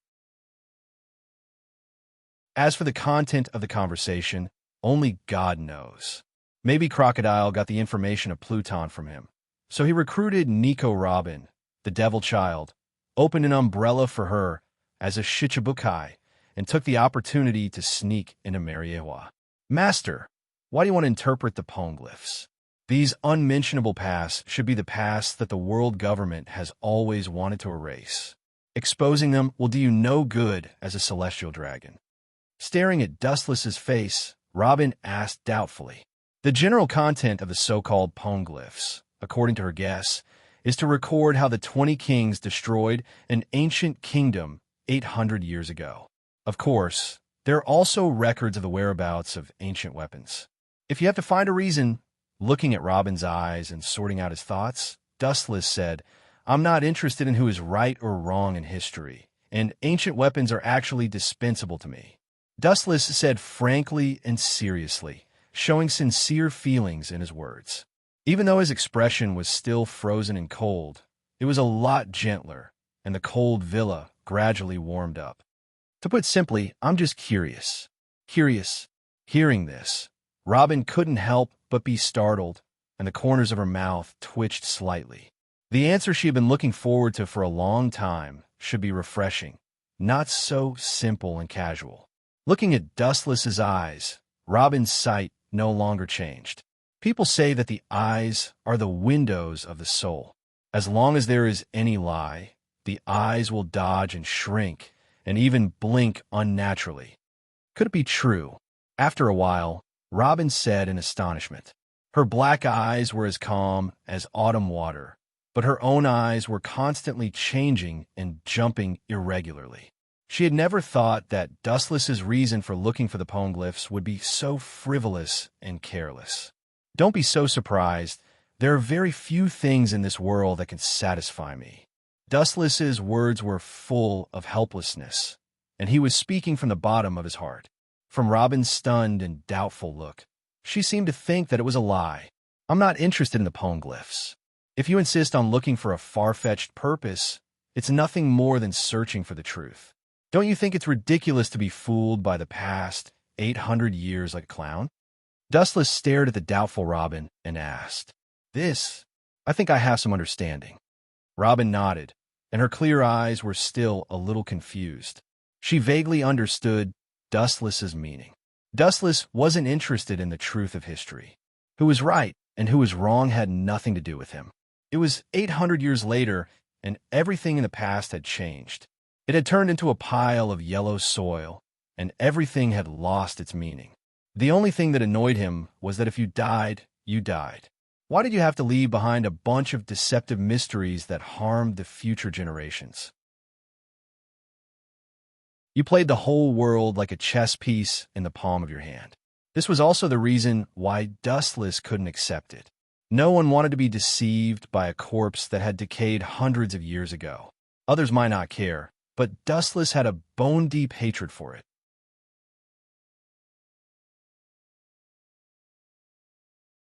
Chapter 6:15. His tone was resolute and decisive, and it was obvious that he was not joking. Nico Robin's eyes widened as she looked at Dustless incredulously. She didn't expect such a ridiculous reason. She could only smile bitterly. Perhaps this is the mind of the Tenryuzu people. They eat, drink, play, and do things for no purpose. They just want to have fun. Will the Straw Hat really invite me to join their pirate group in the future? Although Dustless has confirmed it again and again, Nico Robin's heart was still full of doubts. Dustless has now clearly explained what will happen in the next 10 years. How can she not be surprised? It seems that everything will play out according to the script set by Dustless. Maybe there will be accidents, but it's just a trivial matter. Don't worry about it. People who don't have the power and try to change the development of history will only be crushed to pieces. Dustless vowed that Robin joining the Straw Hat Pirates is a sure thing, and he can use the Straw Hat Pirates to decipher the poneglyph. Staying with him will attract unnecessary trouble. Tenryuzu and the only remaining scholars of Ohara are mixed together. It's very attractive to think about this topic.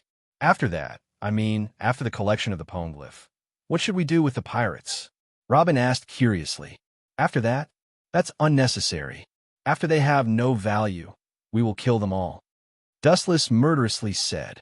Even though he has a good relationship with Dustless, he won't change his position because of this. Unless Monkey D. Luffy is sensible, Dustless doesn't mind letting him live. If he doesn't, he will end up like Uzumaki Naruto. You have grown up so much. I have to take back the power of the Sharingan that I lent you. Dustless whispered.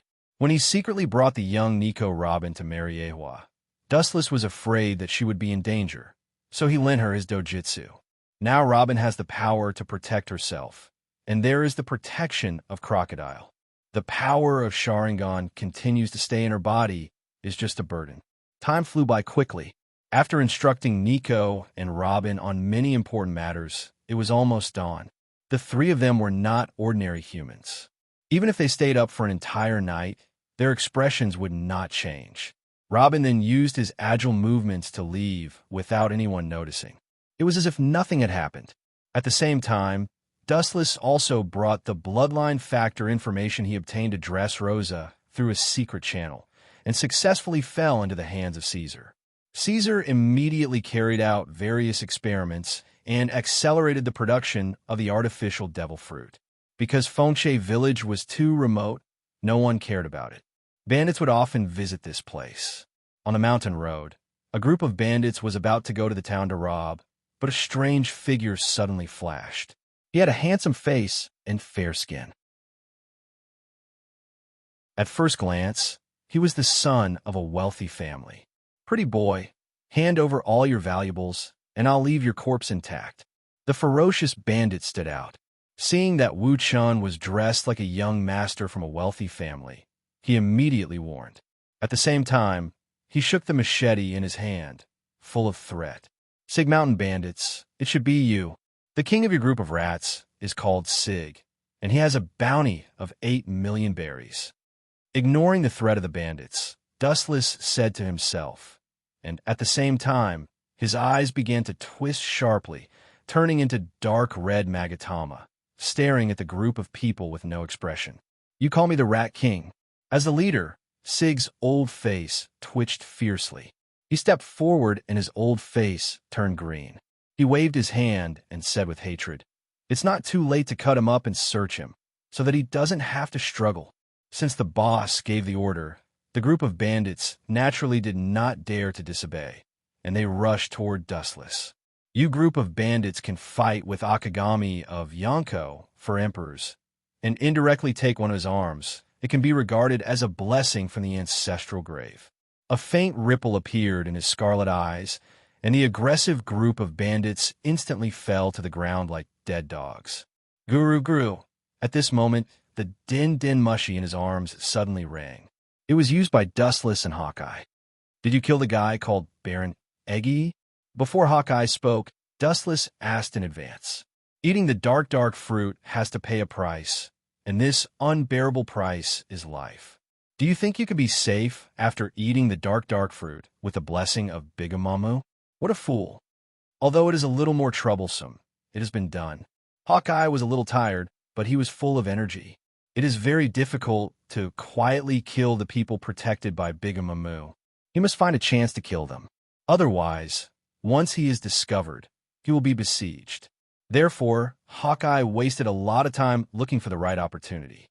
But there is one thing, Kaido and Bigamamu seem to have colluded. I don't know what they are planning. On the other side of the den mushy, Hawkeye's cautious voice sounded. The destructive power of the two Yonko for emperors is beyond imagination, and their power can even defeat the Whitebeard pirates. Kaido and Bigu's mom could easily restrain Whitebeard, and even severely injure Whitebeard, and their fleets could crush Whitebeard's fleet with overwhelming power. Don't worry, I have already predicted the collusion of the Yonko for emperors. A pirate is a pirate. There is nothing they can't do under absolute interests. Dustless was calm. He had already predicted that this day would come.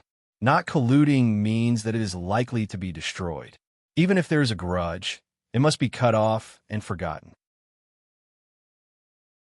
Otherwise, it will be a dead end, so even if there is a grudge in the past, it must be eliminated. Compared with life, nothing is more important. You are very indifferent. Hawkeye's tone was speechless.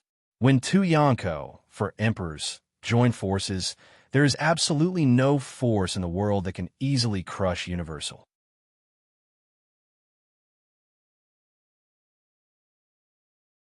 Chapter 616. The strength of a Yonko for emperors almost dominates all the seas and can be called an invincible existence. Like an emperor, the strongest existence above all creatures. The strength of two Yonko for emperors is self-evident, and the strong vibration emitted by them is enough to affect the whole world. This guy doesn't know how to be anxious at all. Hawkeye can't help admiring Dustless's calm mentality. The Yonko, for emperors, teaming up is not a joke. If you're not careful, you'll be suppressed by the absolute power that can burn the world. You will never be able to raise your head. So what? Are we going to beg for mercy in front of those two guys, Hawkeye? Dustless on the other side of the den mushy asked. His frivolous tone was extremely indifferent. The Emperor is not anxious, but the eunuch is anxious. Hawkeye suddenly realized that he was thinking too much. Dustless is not worried, and there is no need to worry. Even if the sky falls, Dustless will be the first to take the hit. Only when Dustless collapsed would it be their group of underlings' turn. Then again, both the Bigaman pirates and the Kaido pirates have been hit hard. Even if they join forces with each other, they won't be able to take any practical action in a short time. After lurking around Bigamam for a while, Hawkeye knew the current situation of the Bigamam pirates. The entire fleet was beaten by Whitebeard. Even Bigu's mother was wounded, so it was easy to imagine the miserable fate of the crew and sailors of the fleet. Kaido is not that strong. He is not as good as Big Ma'am, Dustless said on the other side of the Den Den Mushi. Not to mention that the two of them were working together now. Even if they were working in collusion with each other at their peak, Wu Chun was not afraid at all. Even if the number of people is not as good as Big Ma'am and Kaido pirates, the absolute strength is enough to crush everything, and the role of the human wave tactic is minimal. Absolute strength is Dustless's confidence, so he is not afraid of Kaido and Big Ma'am. After a casual chat, Dustless closed the Den Den Mushi and turned to look at the bandits on the ground with a cruel smile on his face. For the sake of world peace, it was better to eliminate the Yonko as soon as possible. The first to raise the butcher's knife was the Akagami, red hair, pirates who hated Dustless the most. The enmity between the two sides had accumulated for a long time, and had already reached the point of being incompatible like fire and water. Dustless naturally wouldn't let go of this extremely rare opportunity. "I'm sorry, Garp. I might have to make use of your grandson this time," Dustless said coldly with a cold glint in his eyes. An unprecedentedly vicious plan quietly formed in his heart. If he had to blame someone, he could only blame Red Hair Shanks for asking for it. There was no one else to blame. He was completely caught in his own trap. Red Hair Shanks could make use of D, and Dustless was no exception. He could also make use of D and give him a taste of his own medicine. No matter how optimistic Red Hair's temperament was, he would still feel despair if he was hurt by someone he trusted and bet on in the next era. Dustless is going to attack him step by step until his spirit collapses. Monkey, D. Luffy. If you want to complain, you should hate the word D in your name. So you were valued by Red Hair Shanks, so you were calculated by me. Scarlet eyes widened again, and ripples visible to the naked eye appeared. The bandits on the ground stood up again. Their eyes were blank, and their eyes were empty and lifeless. It was as if their inner souls had been taken away, and they had become walking corpses. Obviously, they had been controlled by Dustless's Sharingan and had lost their ability to think. Dustless is now the one who dominates their consciousness. Red-haired Shanks had absolute trust in Luffy, but Dustless didn't go against that kid's wishes. He had to borrow Luffy's hands to once again inflict heavy damage on his unbearable heart, until red-haired Shanks' spirit collapsed. He planned to use the same method as Beckman to trample on red-haired Shanks. No, this time, he wanted to be even crueler than the last time. In the past, he was able to escape from death. This time, even if he could not kill him directly, he wanted to leave an indelible mark on Red Hair's body. "Look at my eyes, you waste." With a loud shout, Dustless shouted at the bandits. They're the most important actors in the play, and they can't be missing. Now go and catch that kid Manchi D. Luffy for me. Remember, the Akagami, Red Hair, pirates must see that it was you who did it. With a cold light in his eyes, Dustless ordered. The bandits nodded blankly and immediately rushed toward the windmill town, in the direction of the bandit house where Luffy usually goes. Although the plan is a bit rough, Dustless is sure that it will succeed. Sometimes the simpler the strategy, the more unexpected the effect. This group of hired actors is rough, but their opponents are the same pirates, so it shouldn't be a problem to grab Luffy. Sure enough, after about an hour, this group of bandits did indeed come back with a fainted little ghost. The only thing that was not complimentary was the fact that there were pursuers behind them. As far as the eye could see, a golden-haired child with a face full of freckles and a hat was immediately reflected in Wu Chen's eyes. These two guys, one of them is the kid named Sabo, and the other seems to be the son of One Piece Roger, Porcas Diaz. Wu Chen couldn't help but be speechless. He knew that these two brats were ferocious, but it was inexcusable for a group of bandits to be chased by two brats. Wansho Tensei. After looking at the child in the hands of one of the bandits, Dustless's right hand exuded a strong gravitational force and easily sucked Luffy over. Then he looked at the approaching bandits, and with a calm and powerful light shout, suddenly the dust splashed, and the ground was full of smoke. The tyrannical repulsion swept out, and the ground where Dustless was standing also had a deep pit. Shinra Tensei, you're tuning in to the Romance Rendezvous YouTube channel. We're so grateful for your support, and don't forget to subscribe to join us on this incredible journey through captivating stories. Your generosity through donations truly makes a world of difference, as it's the primary source of revenue that allows me to expand and enhance this channel for you. Thank you from the bottom of my heart for being a part of this adventure.